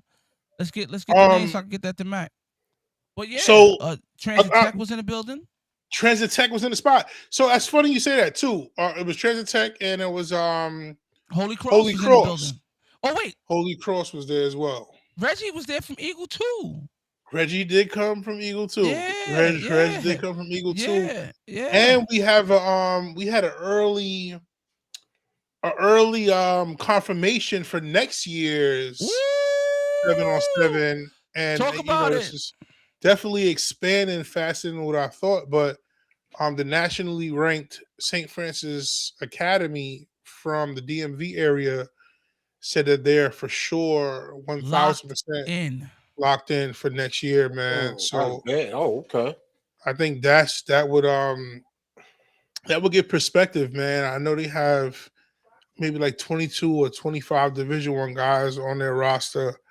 And like my man Coach Pierre always says, man, we just here to work. And I think that's great work. Yo, Coach Holt is hilarious, man. I think that's great work for everybody. Yo, yo, Coach Hope, man. You gotta calm down, bro. Nah, definitely a lot of media. Coach Holt, we have some pictures that we're gonna drop of you guys. But yes, I'm glad it is smart to bring your own media people so your kids can get maximum coverage. That's a Yo, that's a great did idea. we get results on the top uniforms? We got a uniform video coming out. Oh, it's so much stuff that's Oh about to come man. out from this event. Um, but I want to know who y'all thought was the best dressed too. We got to get to that. We definitely Yeah, got to so get to we that. we didn't put all of the teams in this video coming up. We'll have all of the teams in their uniforms, Yes. and yo, another thing I saw in the comments, my man Iron Printed, our title sponsor for the Rising Stars Bowl on the Underclassmen Shout Challenge. out I Am Printed. Shout out Iron Printed, man. He commented Hayes and said, uniform "Yo, guy. yes." He commented under the status, and I'm not sure if any of the Fordham guys saw this, but he said, "Yo, somebody from Fordham, hit him up. He'll sponsor uniforms for you guys." So Eagle if you 3 guys, uniform maker. yeah, Eagle 3 joints was nice. Yeah, Eagle yeah, 3 joints was yeah, nice, man. Eagle 3 yeah, joints was nice. yeah. Kennedy did So have some fire. I'm glad to so see Kennedy. I'm glad. Hold on, Ed. Yeah, do what you gotta do, I'm do what you gotta glad to do. see. I'm glad to see Kennedy embracing the seven on Passing the seven ball? Yes. or the seven on Yeah. seven culture. Seven on Yo, seven culture. That's yo, great to see.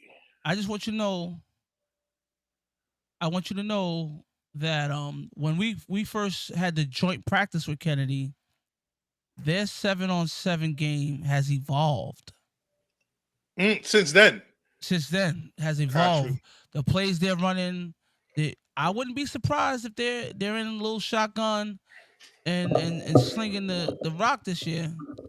Yeah, APR fire uniforms. Eagle, APR APR uniforms and is Eagle fire. 3 uniforms are very similar. They got the paint splatter on them Fake splatter, type of yeah. deal. Yeah. Sheepshead Bay, super clean. Super clean with the all white. Super clean. Um, yeah, yeah. Hey, LJ, don't jump on Kennedy. That's my team. Remember, I was like Kennedy, top 4.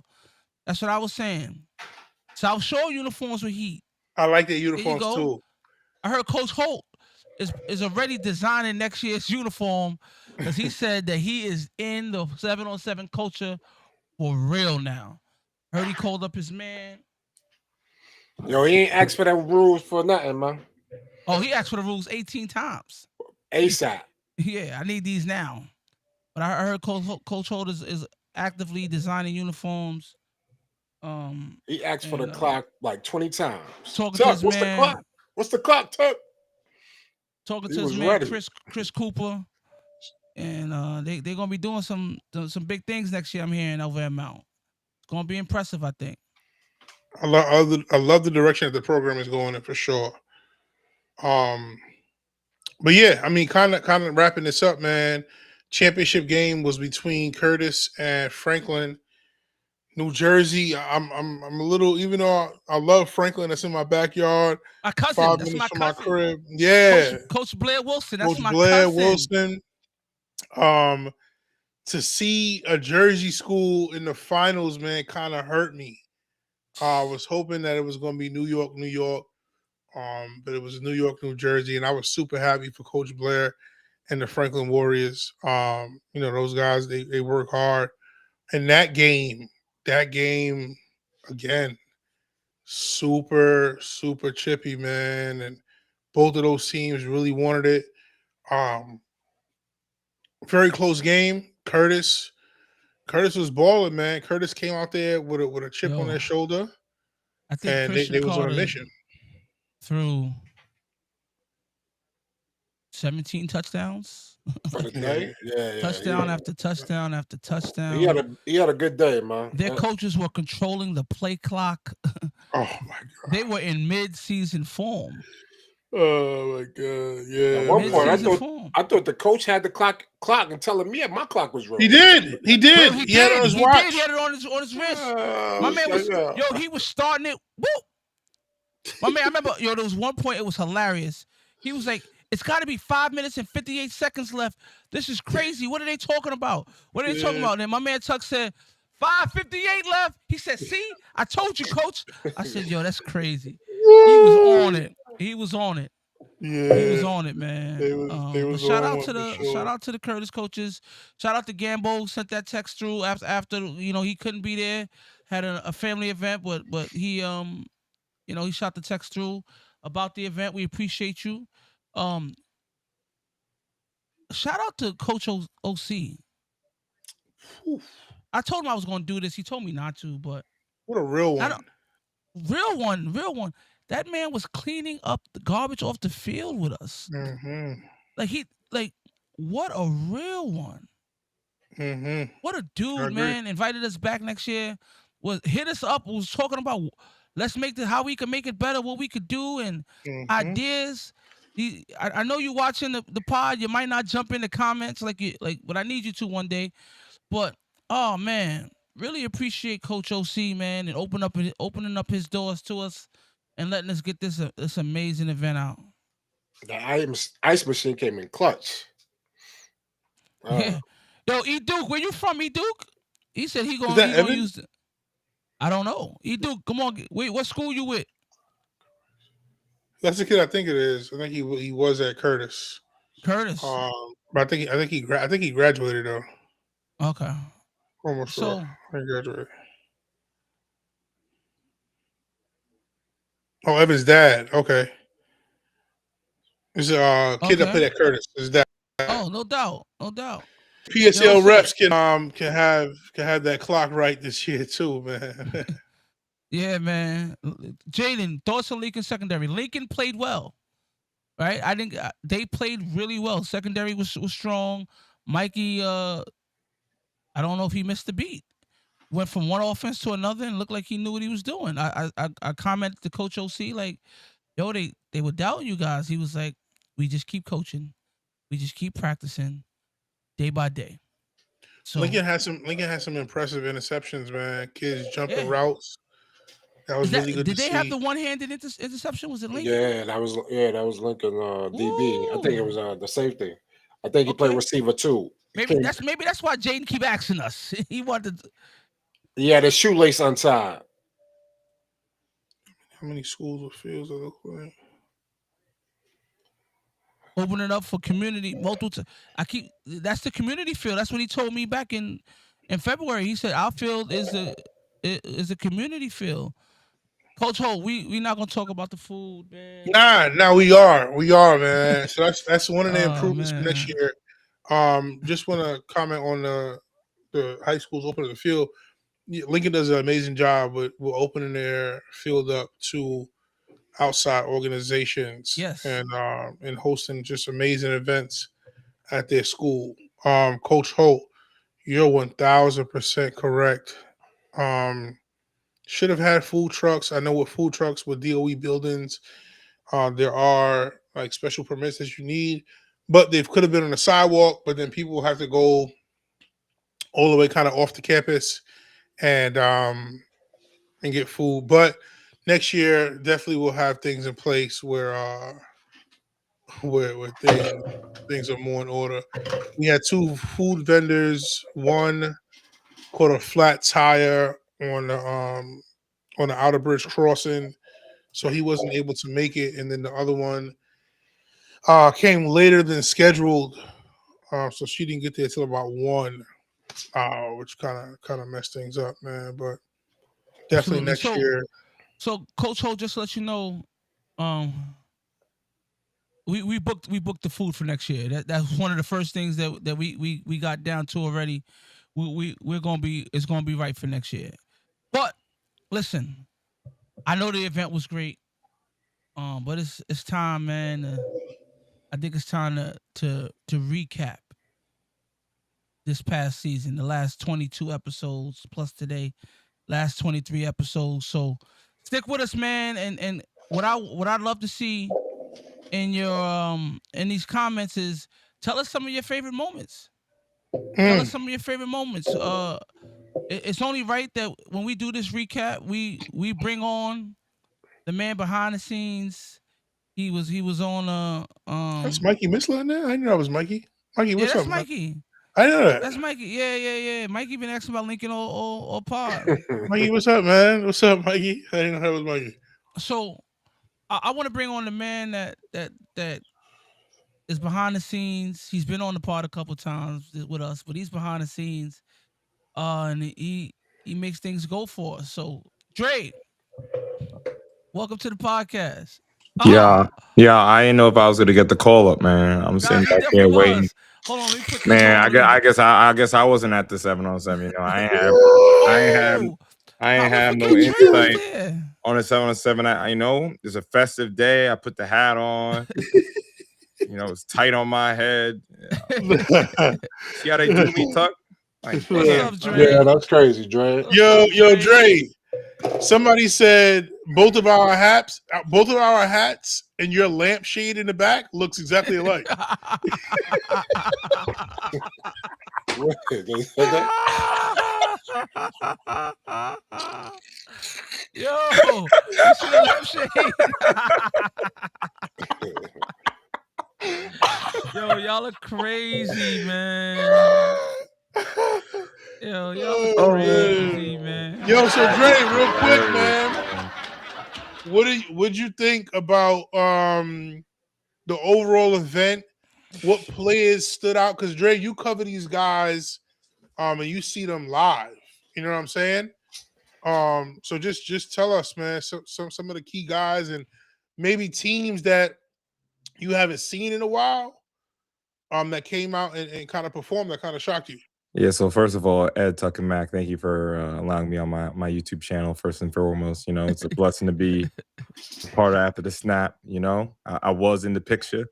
You know, Yes, I sir. got Yes, very sir. blessed to be there. You know, all right. You know, Aaron, in all seriousness, first of all, a real huge shout out to you, Mac, because for me, it was just more of an event. You know, it was more of a community event. And I think that's so important. I think it's so important to have things that, you know, the community can look forward to. You know, Absolutely. I was happy that I was able to make it work and to come. And it was just seeing all of those teams together. Like, I Right. don't know, for me, it's almost like, you know, it's like an Avengers movie, honestly. You know, Cardinal Hayes, and then you see Sheepshead Bay, then you see Yeah. St. Joe's by the Sea, then you see Mount St. Like, it was literally like Avengers, and it Yeah. was really, really awesome. You know, talking to all these different coaches. That is the first thing for me. So I wasn't even, and y'all know how I feel about 7-on-7. Like, just, you know, I'm waiting to say my line. You know, can't wait for the tights to be in the back of the drawer for another year. So Definitely. I'm not really the 7-on-7. Oh, this guy was looking like this in 7-on-7, but there were definitely some standouts that I want to shout out. I think you guys have absolutely covered everything. There's only going to be like a couple of names that I'll add that you guys haven't named yet. But to start, I do want to start with the champions. You know, Curtis Warriors. Huge shout out to them. I thought their quarterback, Mr. Carter, I thought he was looking really good. You know, I think that was a really, really nice debut. You know, of course, again, it's 7-on-7, but you know, a lot of people were curious to see, you know, how the new quarterback would look. And I thought he looked good. Mainly, I thought he looked really, really accurate throwing the balls. Again, another reason I don't love 7-on-7, but you know, I was literally during the E-Hall Curtis game. I was standing next to Coach Mack, and we were literally just I was laughing because I was just like looking at some of the splits. Like Quadair was lined up like a Yeah. wide receiver, like Yeah. over center. I was like, what is this? But Yeah. I thought Christian looked really, really good. And if you guys in the chat, if you can help me out, there were 2 wide receivers for Curtis. And I honestly, I think the Curtis wide receivers, I saw everyone talking in chat. They really stole the show. They really stole the show. Of course, a lot of people are talking about what Eagle Academy Brooklyn have coming. A lot of people are talking about what Erasmus Hall has coming. And this is in conversation I'll have more, and conversations that I've said to guys in the background. I said, yo, Curtis has 2 players that no one could cover last year in Toriano Lewis and Akai Lewis. Akai Lewis, we voted him first team all city in our media rankings, and Toriano, if I'm not mistaken, definitely was nominated. And, of course, my guy GG beating me to it. But they had a third. They added a third. Yeah, and that's exactly what I'm going to get to. His name is Xavier. If someone can get me his last name, this kid Xavier, I think he was in the building last year, but he couldn't play. I think if I'm remembering correctly, so he can play now. And so again, someone in Curtis, if I'm getting it wrong, let me know. But he was really, really looking excellent. I think that's Charlie. What up, Charlie? That is Charlie. What up, Charlie? He was looking excellent, like one of the best athletes on the whole field. So that's Xavier from Curtis, and they had another wide receiver. I'm pretty sure he was wearing green gloves. I didn't get his. Oh, name. That's the kid. I think that's Nick. I think that's the quarterback's brother. Yes, Nick was out there, young kid. Is that the one that was making all those catches? Nick Carter. Catches, he had the green gloves on. I believe that's what you're talking about. All right, yeah. If that's what I'm talking about, he had an excellent game. So. I know that kid. Xavier. Okay, Nick and Richie. Yeah, Nick Xavier and Richie. Pence. Yeah, he played in the 8th grade game a couple years ago. Wow. Okay. Yeah. So, Nick Carter. I'm not sure of. Yeah. You guys know what I'm talking about. Yeah. Is his name? I was kind of confused at this one. Is his name Nick? Nick is Christian's brother. Oh, Nick is Christian's brother. Oh, okay. Got it. Yeah, but yeah, Curtis they have some depth at wide receiver, and they are going to be able to compete with everyone when it comes athlete to athlete. So that's the first thing I noticed. And then the next thing that really stood out to me, again, it's 7-on-7. So I'm looking for, I wasn't really analyzing, but there were definitely certain things that caught my eye. And we're going to move on to the boys on, at Sid Luckman. I think Nair Jackson looks great. He had a looks good great. day. Yeah. Super athletic, super fast. You can see, he's been working out. He's taller than I remember. I walked up to him and was telling him that, you pair him with Vic, that could be a serious problem. And someone else that, I saw for the first time, and I've seen highlights of him, saw him in person for the first time, Mr. Jordan Bishop, Yeah. And the funny thing is, I didn't even see, I think I saw him catch the ball once. But you know what I noticed, Mac? Him getting off the ball, I was like, whoa, he's getting off the ball faster than everyone else here. I could just see like the explosiveness that he has. And now I'm just translating that to pads. And we've seen the videos of him working out. And he looks like he could be, he looks like the real deal. I think he looked good, man. He looked really good. Could be tough. And it looks like he could split out as well. So I think that's gonna add a different dynamic to Dobbins looked good too, Dre. Dobbins looking good too? Dobbins look good. Dobbins look really good, man. Good. E-Hall looked good out there. Dobbins look good. E-Hall looked good.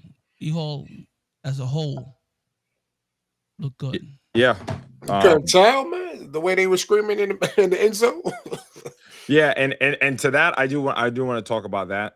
I love it. I love every ounce of the competitiveness the chippiness.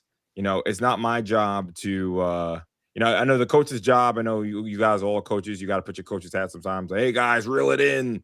You know, act like you've been here before. All those cliches. Me, I love it. Mhm. I love it. You know, it's fun. It's competitive. It's Curtis E. Hall. These guys shouldn't be exchanging pleasantries. You know what I'm saying? Like it's Curtis E. Hall. You know, of course, everything should be done respectfully, which Yeah, absolutely. I thought they were. You know, they toeing the line, but that's where the excitement is. You toe the line, right? Yeah. I love it. Those guys, and you could see, you know, the respect they had for each other. You know, I want to give a shout out to Quad Air, and Nas, and you know, those pretty sure those are two Staten Island guys. They know each other. You know, Yes, Nazir Brown. yeah, banter back and forth. Absolutely. And I was like, yo, I just hated playing you guys. Like now they're on Quad Air talking, chirping. Yo, is that Zaire Showtime Jones. Zah? Yeah.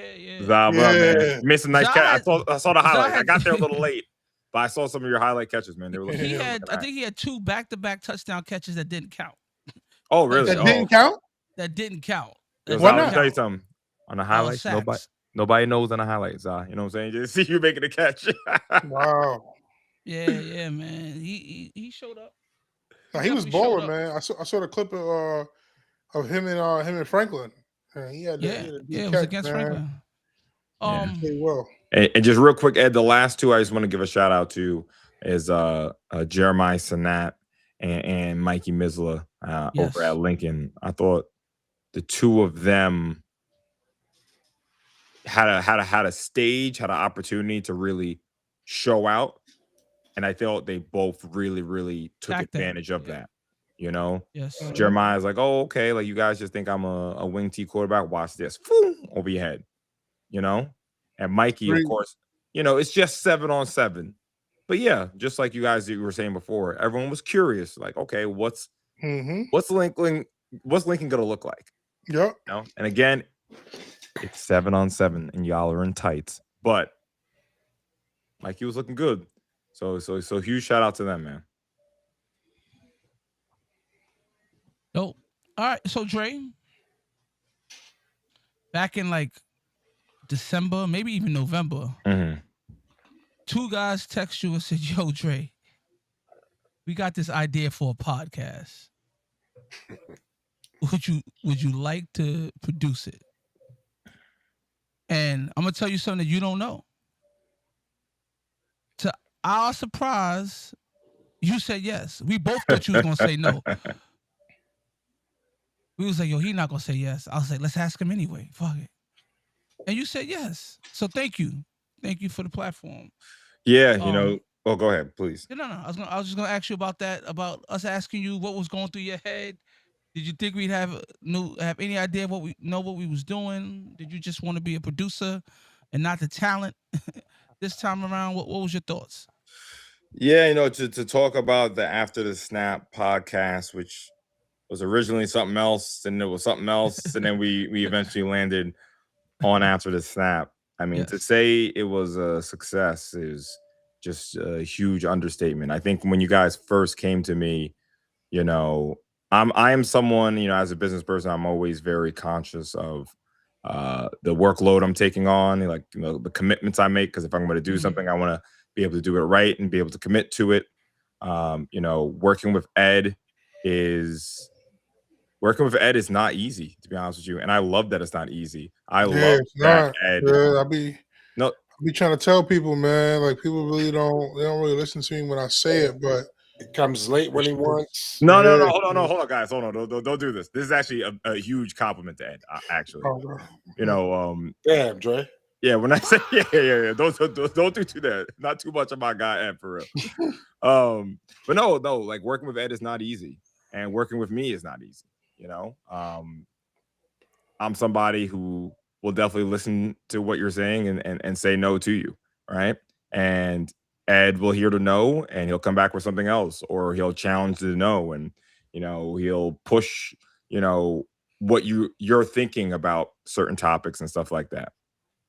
And I think that's really admirable, honestly. And it definitely even pushed me where I was like, is this gonna work? Do I want to do this? Do I want to do that? Like, you know, So huge shout out to Ed and of course to Mac and Tuck for being a part of this.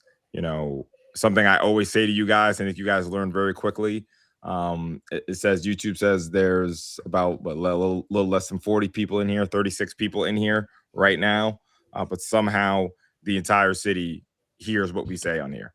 Absolutely. I don't know what YouTube is doing. They got to up their analytics because the entire city recites what we say, you know.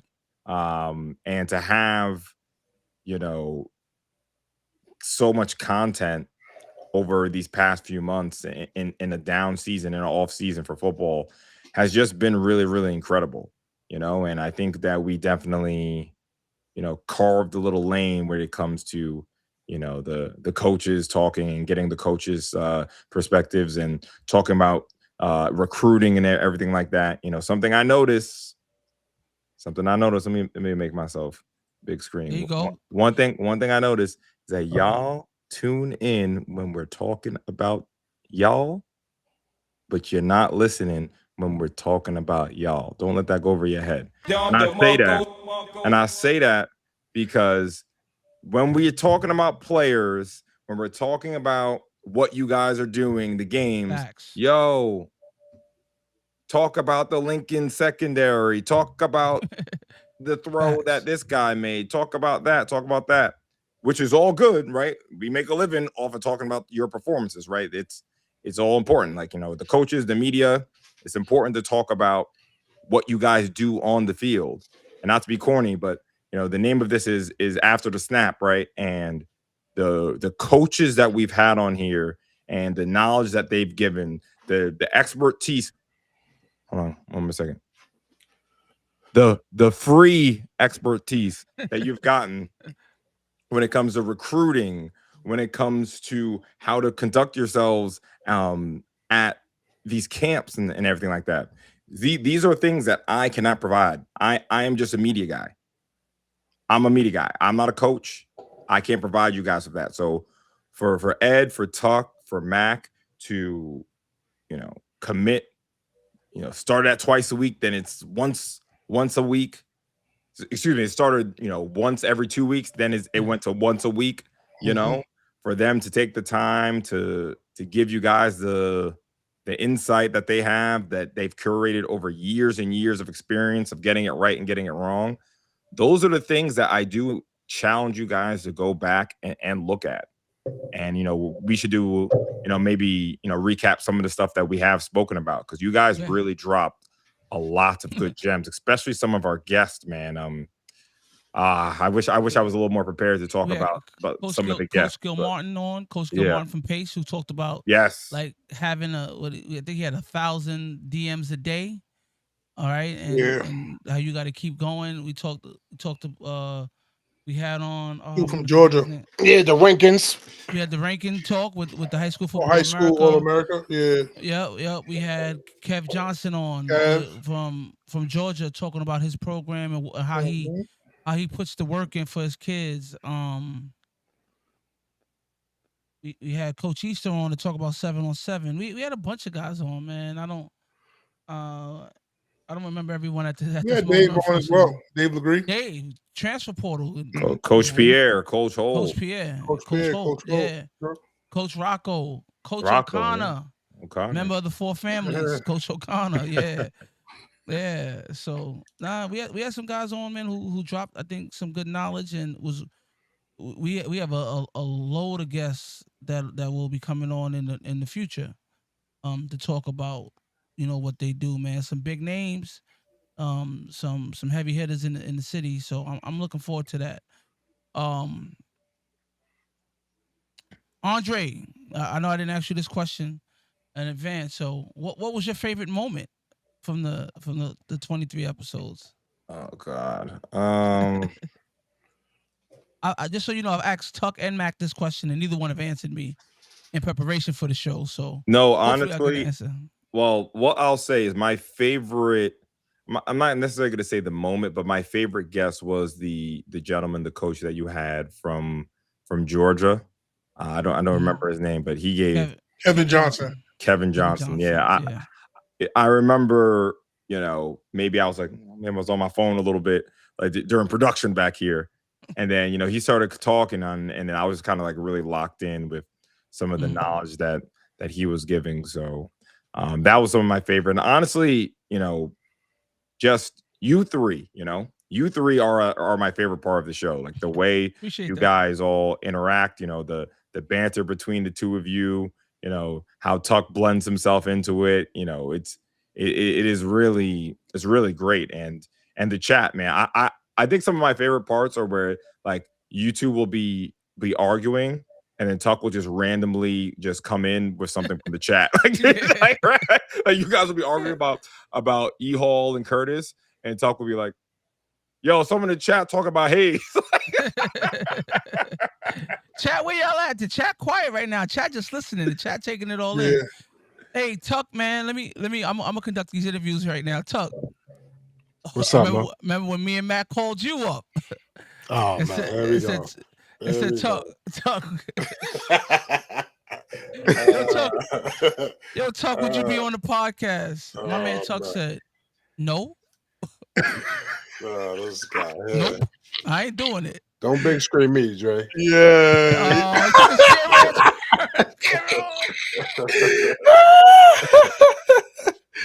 Oh shoot, that's funny. And then we said, yo, let's ask him again next week. Yeah. And then Tuck said, and then he said, nah. He said, nah. Then he said, I said, nah, y'all ain't gonna make me look like Stat Baby. Hell no. Yeah. Nah, but then after he said that, he said, yo, you know what? I'll do the first 2 episodes, man, and then let's see how it goes. And then that's it. Yeah. But he's like, yeah, after that, yeah, I'm good. Yeah, I was gonna be a special guest, man. Special guest. Yeah. Then y'all don't know about this. Then it became, y'all better not do a pod without me. Y'all better not have a show without me. Yeah, man. That was Tuck, man. Stop going away, man. What's y'all ain't big screening me. I've been screaming. Pause. That's not a pause. Can we relax? Tuck, what's funny, man. What was you thinking, man, when you first got on the pod, and then your thoughts now, favorite moments? Talk to us. Talk to the people. Favorite moments was having the kids come up and talk about what they pre-release did in the All-Star game. I think it was Amari was up there. Mac was surprised with that one. The coach from Pace, I learned a lot about the recruiting. Yep. What he goes through as a coach in various sections that they got to recruit in, and the process of that. It's a lot, man. What else? Like you said, the dude from Georgia, how he ran his program, and my man, the other guy from Georgia with the rankings, how a lot of people look at New York City. Outside of New York City, yeah. So I remember I put out as New York Court, New Jersey, and they was calling me all kinds of names in the comments, all kinds of names for even daring to say that New York was close to Jersey in football. So yeah, man, we've been able to see how we look as a city, and hopefully guys are thinking about that when they put out the product on the field. Mac. From this season, man, I definitely have to go back to the PSAL versus that was Catholic School League debate. That was a fun episode. Comments were super active. Both sides were representing for their sides. We did the breakdown of who would win what game. I think we did like a little bracket even, and we, Dre displayed it on the screen, and everyone kind of got the visual of it, and how would this game look and how would that game look. The watch list in its entirety. Amazing to see guys on the watch list. We bring them up. Corey did an amazing job of breaking it down. You did an amazing job of breaking the film down as well. And then, then those kids end up getting offers. That was a big thing for those kids. And a great spotlight and a great segment that was thought of to have within the show. I think that was great. That was great placement and great organization for the show as well. And then He's got talking technical. cousin Corey, man, you and cousin Corey. I mean, ever since cousin Corey has been on, he's gotten that nickname.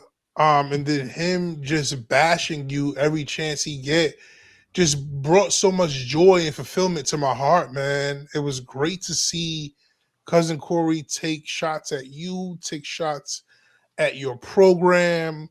It gave it that raw, authentic feeling that this podcast needed. Whoa. And I think that this guy talk.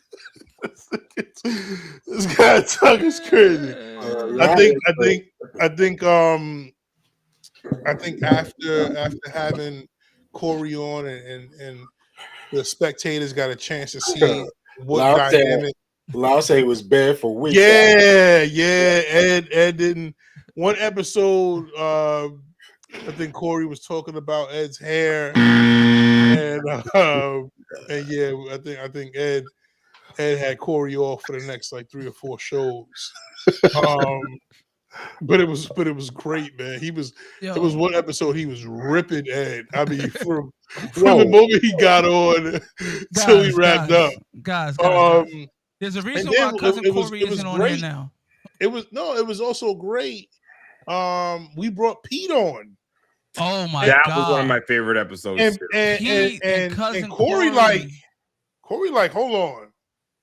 Y'all trying to replace me? All right. Yo, he got a let me show y'all. That was over there. What's up? That was over the Iona and what's the name? Iona game, CBA. Right? Yeah. Iona CBA. Yeah. So Daquan, I agree.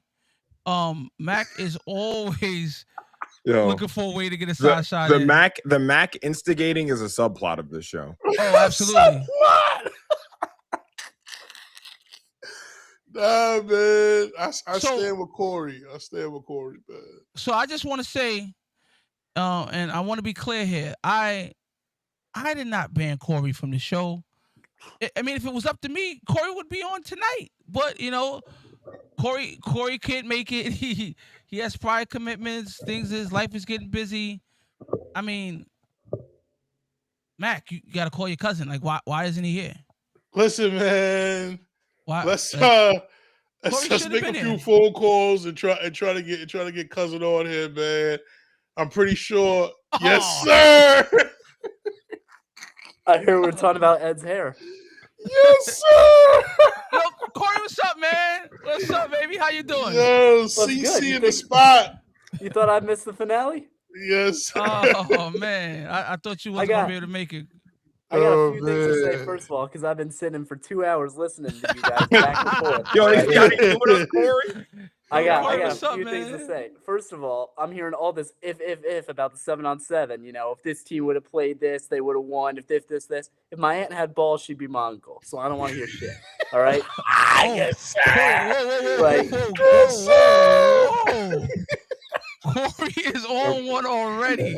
Let's go, Corey cousin. is on one already.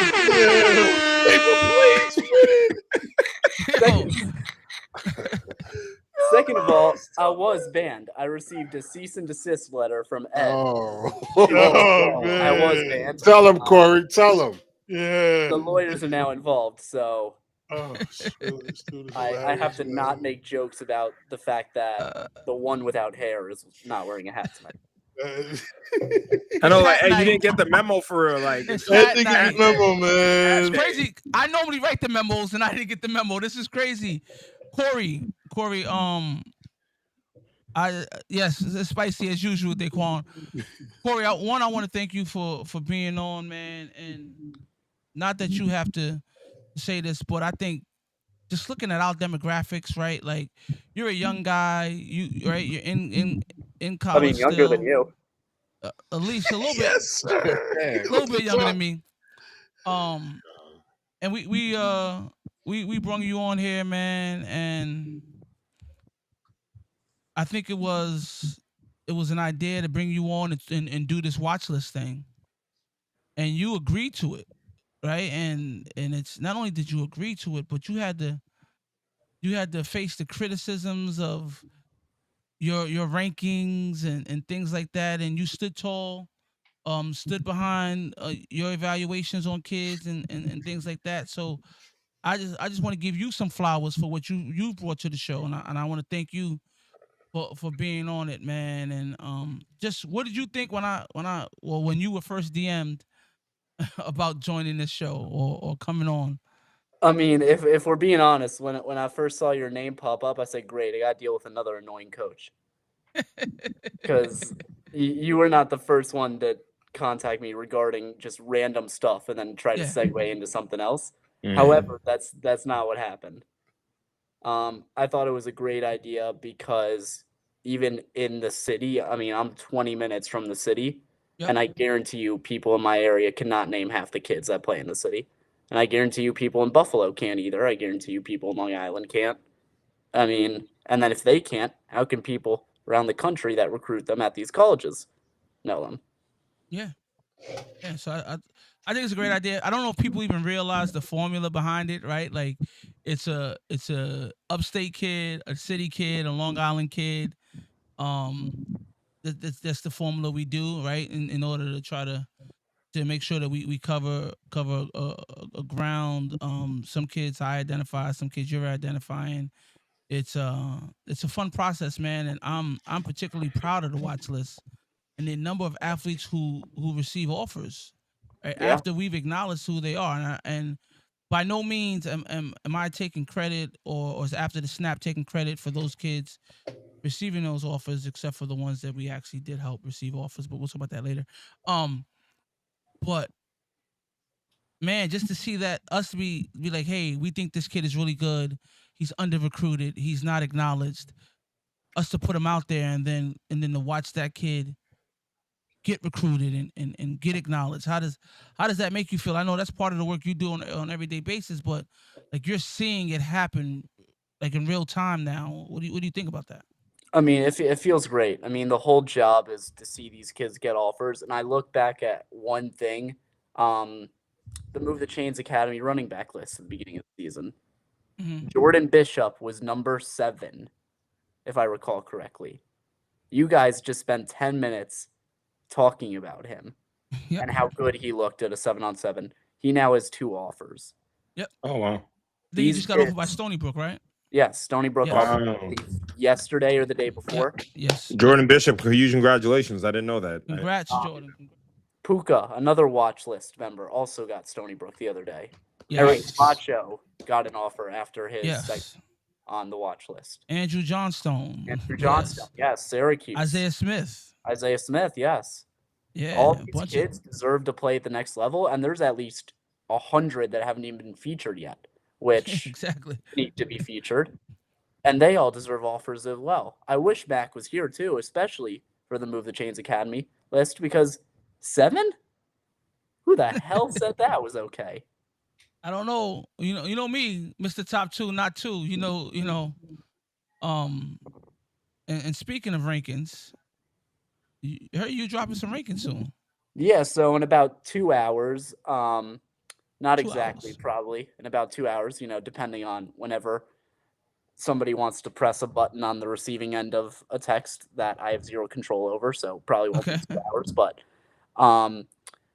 Syracuse CBA QB committed to Brown. Yes, he did. I saw that. Dope. Graydon Dixon, another watch list member. Congratulations. Oh, really? I believe so. Yeah, I believe. Oh, That's wow. what I saw as Yeah, well. Yeah, I remember having a CBA kid on. Yeah. Wow. Look at that.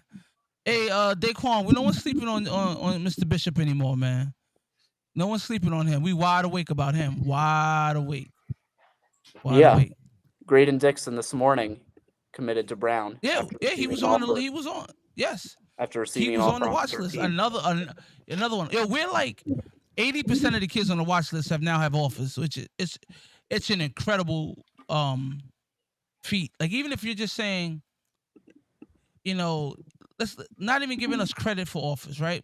But just identifying 12 kids, and I believe 9 to 10 of them now have offers, is an incredible number to hit. right? It's an incredible number to hit. Especially in New York, where Yeah, I've spoken absolutely. to many coaches. I've told them, hey, look, you need this kid on their roster, and they're like, this kid is good, but we can get him for better. We can get the exact same thing with a bigger size in another state. So why are we going to go here? New Yeah. York gets very underrated in recruiting. So to see these kids get offers, which they very much deserve, it's amazing to see.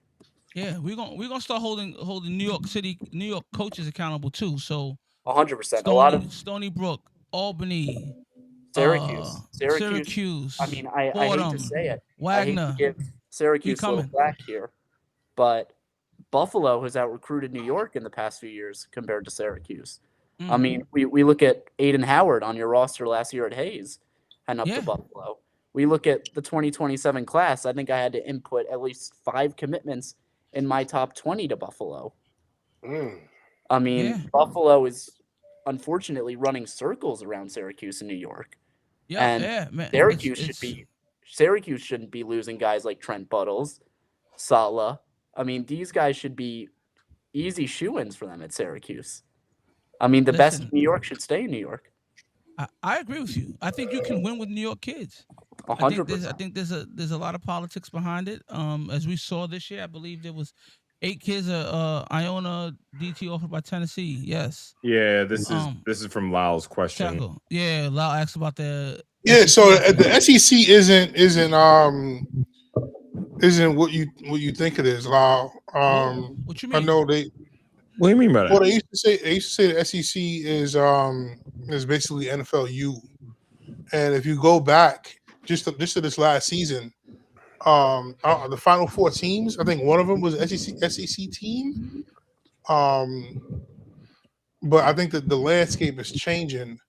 So Well, yes, thanks the to SEC. NIL, That yeah. might be another conversation. That also can be said that Alabama did have to play Oklahoma, so right then and there you instantly lose one team in the playoffs. Ole Miss had to play Georgia, so instantly there you lose another. I mean, it doesn't help when the conference teams are playing each other as well. You know, if Indiana, SEC is big time football, Mac, and I think I agree with you though. No, I never said it wasn't. I didn't. Yeah, I agree. I'm just saying. I just said I agree with you. But Indiana, I mean, if you're just talking about the best of the best, Indiana just played Miami. In a national championship. So yeah, that was. Yes, you think they're gonna repeat and be as good? Well, Miami, Indiana. Yeah. I don't know about repeat. They're gonna be good though. Yeah. So what? You said nah? Yeah, man. Let's finish it. Oh, yo, what conference is Miami in, Mac? This was a great conversation. Big. No, not big anything. ACC. ACC. Okay. And the big Indiana's Big Ten, right? So Miami just is a storied program with a lot of money, right? NIL again. For the last 3 years, Miami has gotten the number 1 quarterback in the transfer portal. The last 3 years. Yeah. The deal that they gave Mensa, you know, I mean, they talked about they gave him an NIL, gave assistant NIL, like they spent a lot of money to get that young man over to their program. So NIL is going to make things a little even there. Yeah. I think we should get back to the rankings too before we go off into another 2-hour-long segment on NIL. Yeah, absolutely. But stop derailing us. I do want to throw one thing in is that, you know, I do want to give a shout out. It's not New York City, but Long Island did have a couple of kids get some SEC offers. Xavier Bala, Preston Carey a few years ago, Josiah Brown, right, from out of Holy Trinity / Malvern. Jaden Man, BU kid from Hayes, Auburn offer. Yeah. I'm looking at the comments right now too. I mean, Samar Tukes going to Florida. Arthur Jones has over 10 Power 4 offers. I think he's at 20 now, actually. Oakley Keegan, the Liverpool tight end. He's around the same size as Sala. And Kimball had SEC offers too. I know he had Big Ten. Kimball had SEC offers. He's going to Alabama. Oakley Keegan is going to Alabama. Kimball is going to Syracuse. Ball is going to Boston College. You have all these kids going to Power 4 programs. And honestly, I'm seeing a lot more of them go to programs at the Power 4 level. I think I'm looking at it right now. Our top 8 in this new rankings class are all committed 2 colleges. Iona Edge, Wake Forest. Yes, Joshua Simmons, Wake Forest. Mm. Mamadi, Boston College. Gavin White up at UPrep in Buffalo, Rochester area, Buffalo. Brian Walker at Monroe up in Rochester, Buffalo. Yeah, no. Terrence Barner, Monroe, Buffalo. And I actually do real quick want to just because I also want to give Corey your flowers for sure, man. Especially bringing in your knowledge from upstate, actual upstate, and what us downstaters consider upstate. Anything above the Bronx we consider upstate, right? So bringing in all that knowledge has been really good and making our football network, our football community even wider. So definitely want to shout you out for that, man. Yeah, I mean, these kids deserve the same amount of love as the kids in the city. I mean, and that's why I keep pushing that we should have them play head to head, because every time I sit on this podcast, I hear about how great the NYC kids are. Yet I look at the rankings, and while rankings don't mean everything, the Buffalo Rochester area has way more kids ranked in the top 10s, the top 15s, the top 20s, the top 50s. Listen, we already know if his Move the Chains events, he would more than. I will speak for Mac. He will open his doors to any upstate team that want to come down and get some work. So Absolutely. hopefully they can invite some of our guys, Long Island, New York City, Westchester. Hopefully they can invite some of us up there, man. 100%. And these kids, I mean, a lot of these kids in upstate, they just went to the Cortland 7-on-7. What's up, Ed? No. He's bad conversation. You said they went to Cortland camp? Yeah, so Cortland did a 7-on-7. I'm forgetting the exact name, but a lot of these kids in Section 2, Section 3, Section 4 did exactly what the Move the Chains area just did, and they played a 7-on-7. Yeah, Cicero North Syracuse. Cicero North Syracuse is a great school. I'm friends with Coach Koss, Coach JJ up there. I mean, that's a great school, and they have a lot of power to do a lot of great things with their field, like 7-on-7 tournaments, camps. I mean, a lot of those kids in the area, Syracuse Elite, they get those kids heavily involved, and they go across the country, the Northeast. They went down to, like, West Virginia, the middle of nowhere, West Virginia, to play a 7-on-7 in the middle of the offseason. I mean, these kids deserve a lot of attention, and they're some of the kids that are getting offers as well. Section 6 too, yeah. Section 6, Rochester and Buffalo as well. A lot of these kids, I mean, Legends in the Making runs Rochester and Buffalo area with 7-on-7. They do an outstanding job. CTC, Change the Community up there, is another one that does an outstanding job. I mean, I would love to see CTC come down and play 7-on-7 ball down here. They have a loaded roster. That would be just amazing to see recently. So again, chat.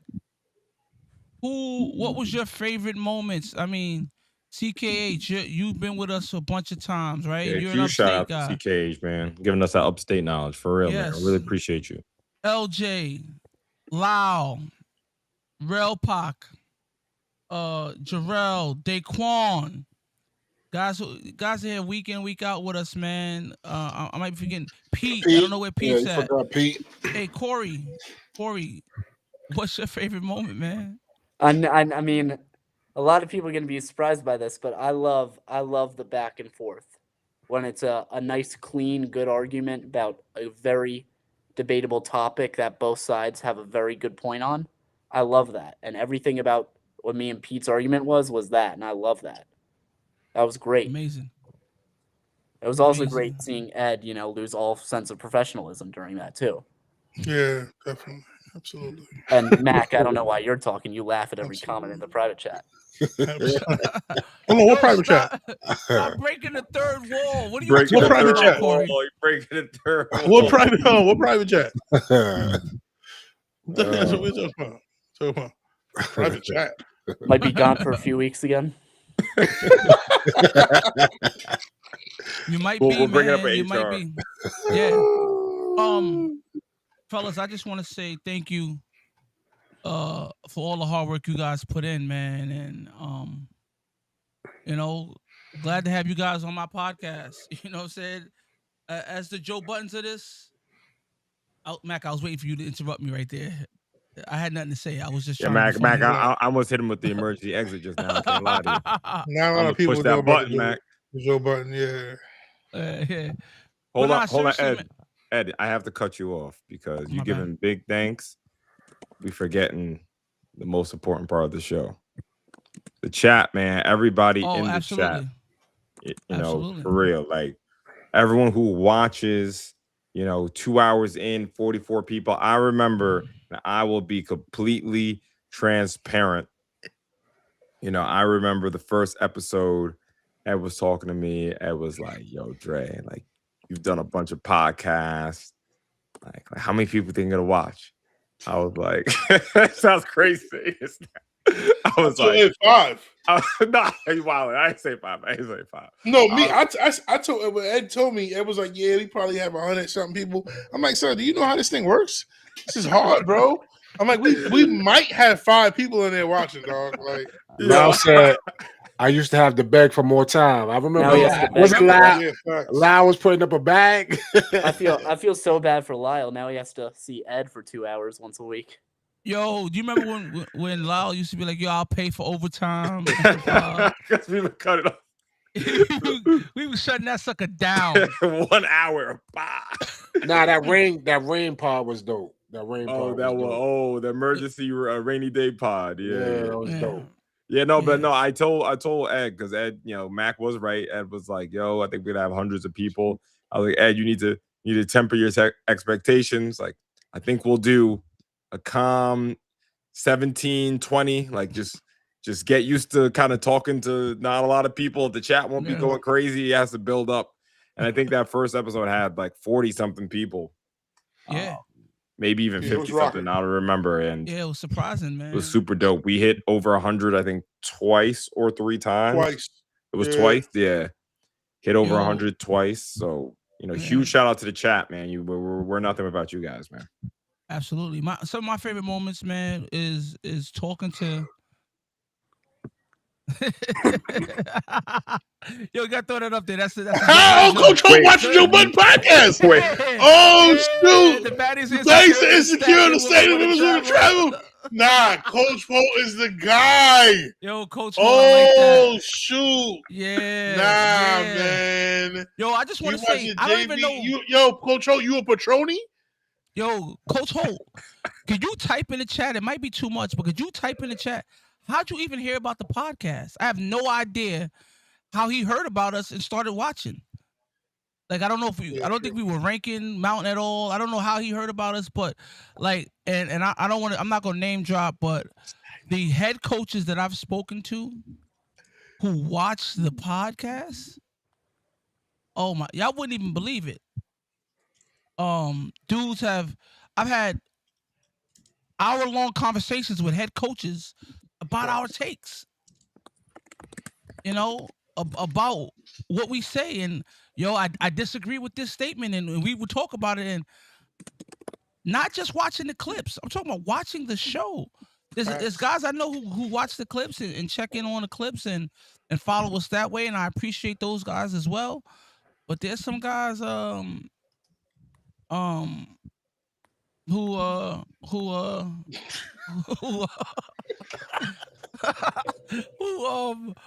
really watch the show, man. I really appreciate, man, everyone who watches the chat, man. Y'all have no idea. I love the chat. I love watching the chat. I know people who Yo, say what you gotta say, dog. Yo, he's super unprofessional. Y'all comment when I do it. So when I look and I laugh a little bit, it's a problem. When Ed sits there, he's like, I'm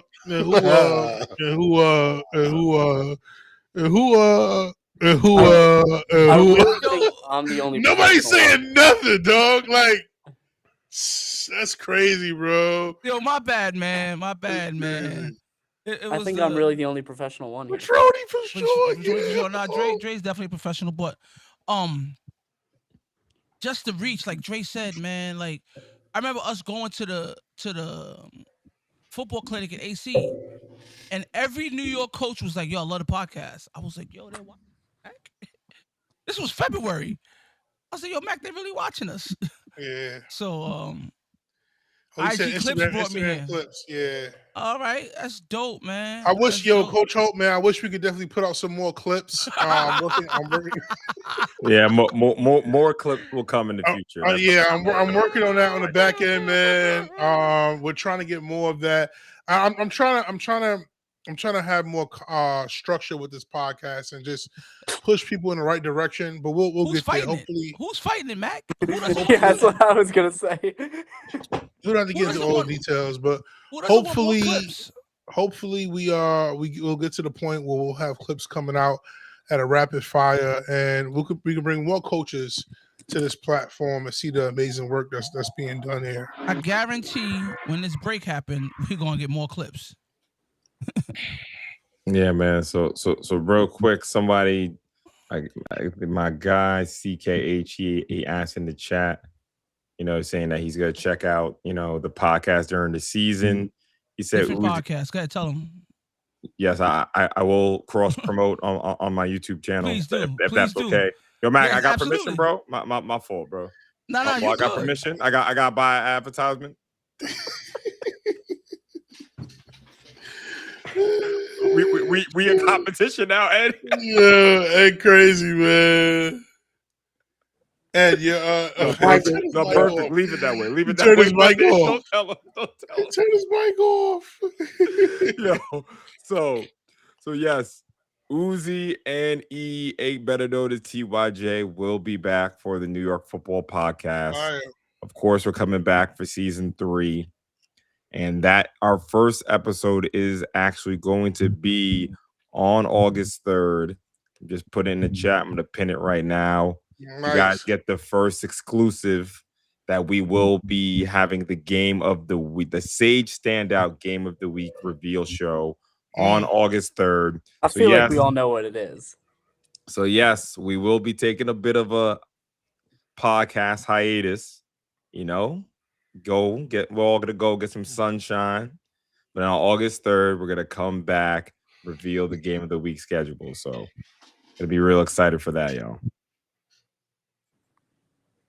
And Corey, how about you? I know you had some stuff to preview. Yeah, so we're in talks. Me and Trey have mentioned it maybe for about 5 seconds of doing a prep red zone based podcast. So maybe we tease that a little bit. But we're gonna tease some rankings here. So let's see. All right. So number 1, we're gonna go with the number 1 kid. Elijah Kimball is once again the top recruit in the 2027 class. That was unchangeable for us in the department, scouting wise. He was by far one of the best players in the state last year. Some players had arguably better stats. However, he was elite, and on paper, he was one of the best players. Moving up all the way into second, Joshua Simmons from Iona Prep. Well deserved for him. I mean, just watching him play, he got so much better throughout the season. Early on in the year, I was talking to college coaches. They were telling me his hand placement. He needs to work on his hands. He needs to work on his tool bag. The end of the year, every coach said he's ready. He's ready to play. And a lot of offers came rolling in this season, and he's now committed to Wake Forest. Corey, wasn't that a player that was like maybe at the end of the season or midway through the season was in like the 20s or the 30s or something like that? Yeah, so at the beginning of the season, Joshua Simmons was ranked 212th. Oh, I was giving him more credit. Simmons was way too low. He told me it himself. I told him it was a joke that we had him that low. He instantly jumped up to 9th when we rewatched his film because it was just so hard to even put him lower than 10. And after watching his film again, after breaking down everything else that we saw this year, after talking with college coaches, he slides into our number 2 spot. Now, Lyle's waiting for a public kid name, so we're gonna go with public. We're gonna go to the number 5 spot with Brighton defensive lineman Samar Tukes. Samar Tukes is committed to Florida. Oh. I forget how many Power 4 offers he has. I believe it's 10, more than 10. He was a dominant defensive lineman, led his team on the defense to the Class A state championship, fell short to Rye, that elite Coach Carr team this year with Carson Miller, Henry Schumacher, and all them. Tukes is dominant, and he is an elite prospect. For you know what, for CKH, we're gonna go with a Syracuse region kid for you. We'll go with Syracuse region kid. Number 20, my top Syracuse region kid is Isaiah Morris from Liverpool, the linebacker. Oakley Keegan is a player that I know a lot of people should be a little higher on boards. However, the one knock with me with Oakland, despite his skill, despite his stature, despite his frame, is that he just has not played in 2 years due to injury. So there's a lot of, can he get back to that form that we've seen? And if he can do it, then he'll definitely be up there. But Isaiah Morris is a complete linebacker. I've seen him play 7-on-7. I've seen him play on the field, 6'0", 225, elite prospect. Another guy that I know wasn't happy about his ranking last time that Coach Ed had him brought on to the podcast. Braylon Otis just left Liverpool. Yep. So another big kid. He's a big kid there at Liverpool. Isaiah Morris is a dog. Really nice kid too. Coach Ed brought this kid on last time to, see how he thought about the rankings. Vic is all the way up now at the 17th position. 17th. Now, 17th. I do want to up 31st. If you don't mind, because I don't want to spoil the whole thing, of course. I have not seen it. That is interesting to me because now, I want to ask you where, Chase Hyacinth is, where Sincere Hester is. Like, where are those two guys if Victor is 17? So a lot of guys moved. Like some guys moved up, some guys moved back. Chase is higher. I'm going to tell you that right now. Chase is higher. Sincere is lower. Both are actually higher than what their rankings were last cycle. But compared to Vic, Chase is higher. Compared to Vic, Sincere is lower. Okay. That's a nice. I like how you tease that too. So definitely make sure y'all tap into these rankings. And now, Coach Ed, I think there's a player you're waiting for. Can you remind me of his name? The 2027 class. I think you want to know where he is. Oh, you better type it, boy. You got technical issues. He just can't on the last professional. podcast. He still can't get the mic. Yeah, No. we can't hear you. No, go ahead, Corey. I'm not gonna play this game. I know who he is. Sala, his boy Sala. Sala was 37th last time. Apparently that was too low to Ed. Sala. Yeah, we get you now. Oh, we got Ed back. Now we got him back. All right, Ed. Who we want to hear now? Saleh Atarariwa. Okay, so he moved up from 37th. He is now top 2 and not 2. Let's go. Good job, Corey. Not what I said. However, he is the number 1 tight end in the 2027 New York class. Okay. He is also number 26th in the state and has moved up from his 37th spot. Okay. Yeah, we might have some talks offline. Interesting. I know we're gonna. We will. I'll see his face. We definitely will. So we'll do So guys, man, I'd love to do this all night, but it's been 2.5 hours. All right. I wonder whose fault that is. I don't know. Hey, Mac, welcome back, man. Welcome back. This is the podcast. So what we do. It's a virtual one where people see our faces. My camera. Which is ironic because you just had your camera off and we couldn't. Yeah, I'm about to say you just had your camera off for 20 minutes. That's some bold thing to say. And then when your camera was on, your mic wasn't working. So Jesus Christ, dude. You all mash up. Oh, man. Definitely. So lack of unprofessionalism is crazy. Yeah, tell me about it, Corey. So Yeah. You learn how to count? Good.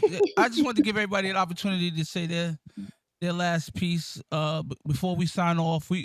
Unlike Dre, we don't have a date of when we're coming back yet. Um, we didn't plan that far in advance. This might be we'll see how long this vacation is, but stay tuned to IG. There will be content coming out.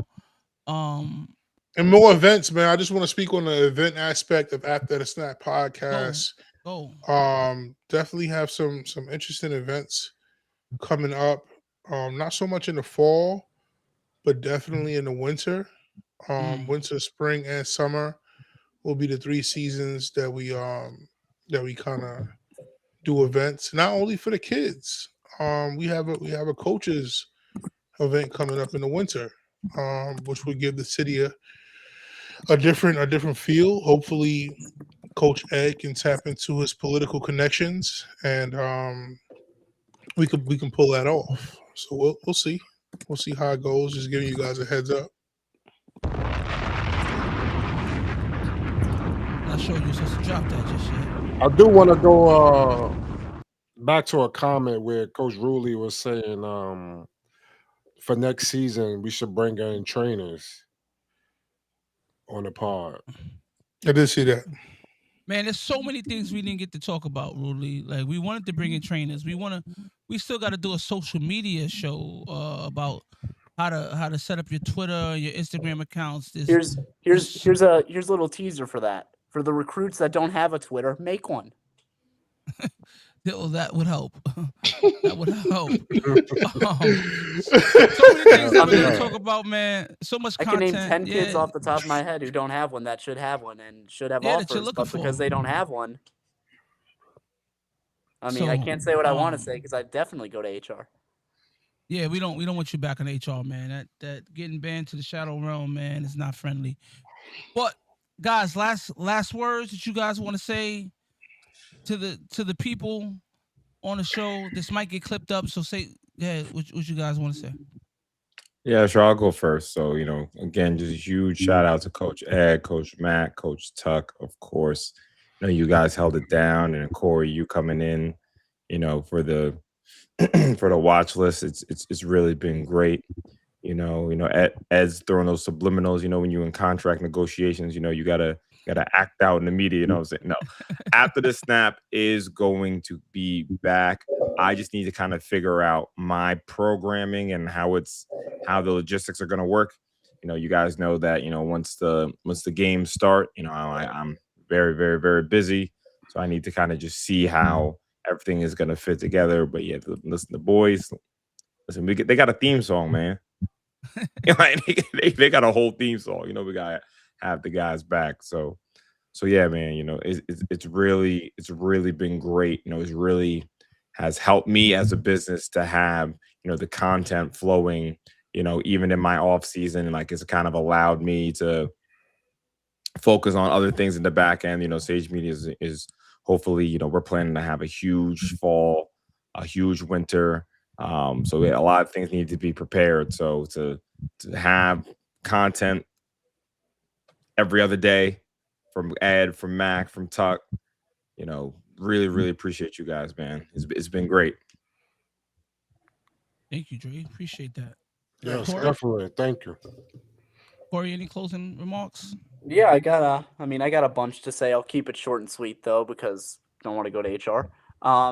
The next time I will be on this podcast, I will be in a new location. As Coach Ed stated that I'm now in college, I will be attending the University of Syracuse in the fall. Let's go. Man, Let's fire. go. I Not only in cannot. a new location. Congrats, Corey. Can I say Thank the other you. part or nah? We can't say that yet. We can't say that yet, but I can tease All right, it. we'll- all right. I will be doing some stuff involving the game of football up there. Other Makes than sense. my duties at Prep Red Zone. Yeah, CKH. I mean, I'll definitely be at a Liverpool game. Feel free to pull up. I'll definitely be at CNS games. I'll definitely be at Fayetteville Manlius games, CBA games. I'm gonna be nope, not gonna say what I was just about to say. We're not gonna do that. Yeah, it's also possible there's a potential podcast in the works with Prep Red Zone to do a lot of more New York coverage to get involved. It's also possible that Dre likes me so much he brings me on to a regular season podcast as well.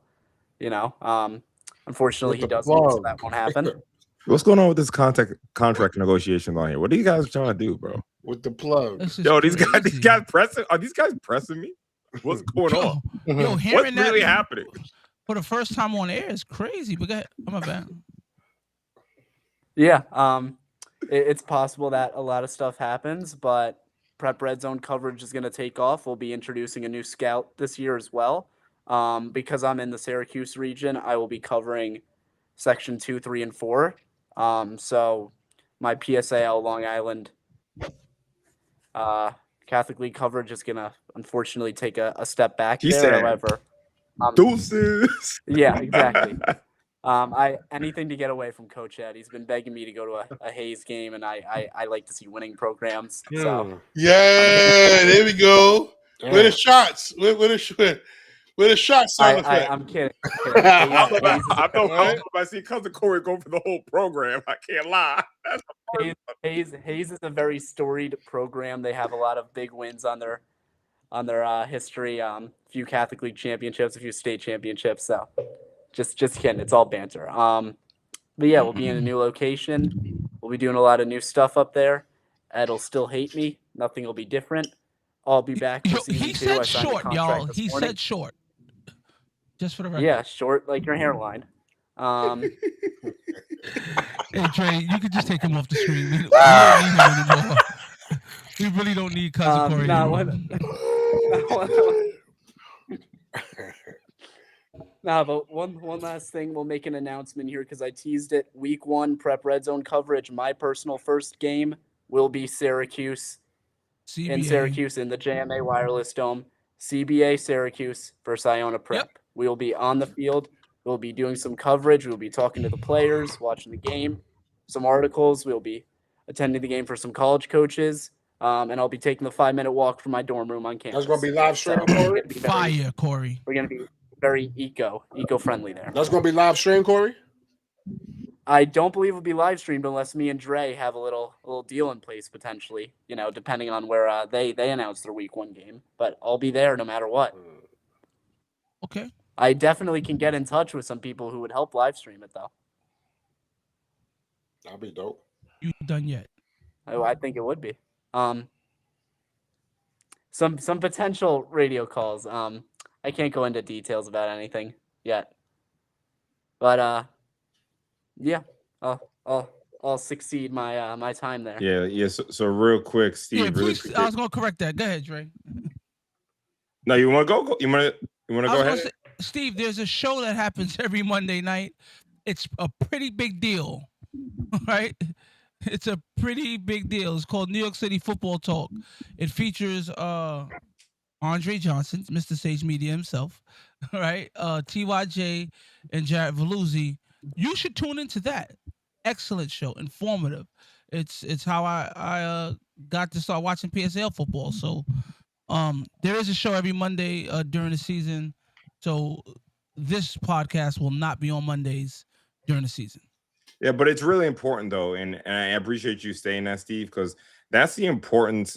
I'm going to go on a little rant, but that's the importance of community. Yeah, that's the importance of community doing things, right? Like people coming together. Steve did not know that there was a Monday podcast, right? Correct. He tuned in because of Coach Ed, because of Coach Mack, because of Coach Tuck, right? And now you know that there is a podcast on Monday, just from Mac's event on this Friday. You know, Eagle Queens and Mount have a game from the networking, everything like that. So these community events, the podcast, which I consider a community event, and of course, you guys know how I run Sage Media. I try to make it a community event, digitally and in person, obviously. It's really important. Information is shared, and more people come together. So Steve, appreciate you asking this question. Yes, sir. Tuck. Any last words? Yeah, appreciate you. Dre, big screen him, Dre. No, we ain't big screen nobody else. We ain't big screen nobody else. This guy. I want to appreciate you, Ed and Mac, for inviting me to join this podcast. Dre, for letting us do this podcast. Corey, shout out to you for coming on the podcast. And man, good looking, man. I got to see some of my former BU kids on that 707 get busy. Facts, man. Facts. Get busy. My man from Lincoln. I mean, not Lincoln, Franklin, man. Whew. Oh, Ramel. Yeah. Yes. Yeah. You know, I got to see a couple of kids at Lincoln. The receiver, Johnny. Johnny, yes. Oh, he's the BU kid? Yeah, he's a BU kid. Yeah, Johnny's man. good. Johnny's good. Yeah, so you know, I just appreciate y'all, man, for real. Shout out to the chat. Shout out to my man Lyle for always reminding me to say something about BU. Yeah, BU versus everybody. You heard? You at Matt? Now I said what I had to say, man. Just letting people know about the events that we got coming up. You know, we'll stay active on socials and make sure we make it an all-inclusive atmosphere. Ed? All right, I'm gonna wrap us up, man. I'm gonna just say, you know, that's a wrap for an incredible first season of After the Snap. Every coach, player, parent, fan, supporter, thank you. Thank you for making this more than a podcast. You're helping. Come on, build guys. a The plane community. just landed. Clap like you're white. But don't get too comfortable because we're just getting warmed up, right? In just a few weeks, Friday, Saturday, Sunday games are going to be back, and so will we. Every week, we're going to break down the biggest. Oh, yeah, I can't find that out yet. But until then, keep working, keep competing, keep chasing greatness. For myself, Coach Mac, Coach Tuck, Andre, and even Cousin Corey, we thank you for watching. We'll see you soon. But until then, keep your eyes on the ball because there's always something happening after the snap. After the snap, where the city talks back, up the game of the field with Ed, Tuck and Mac.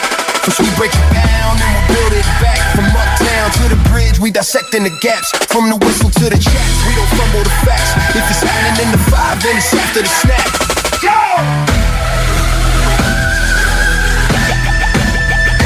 After the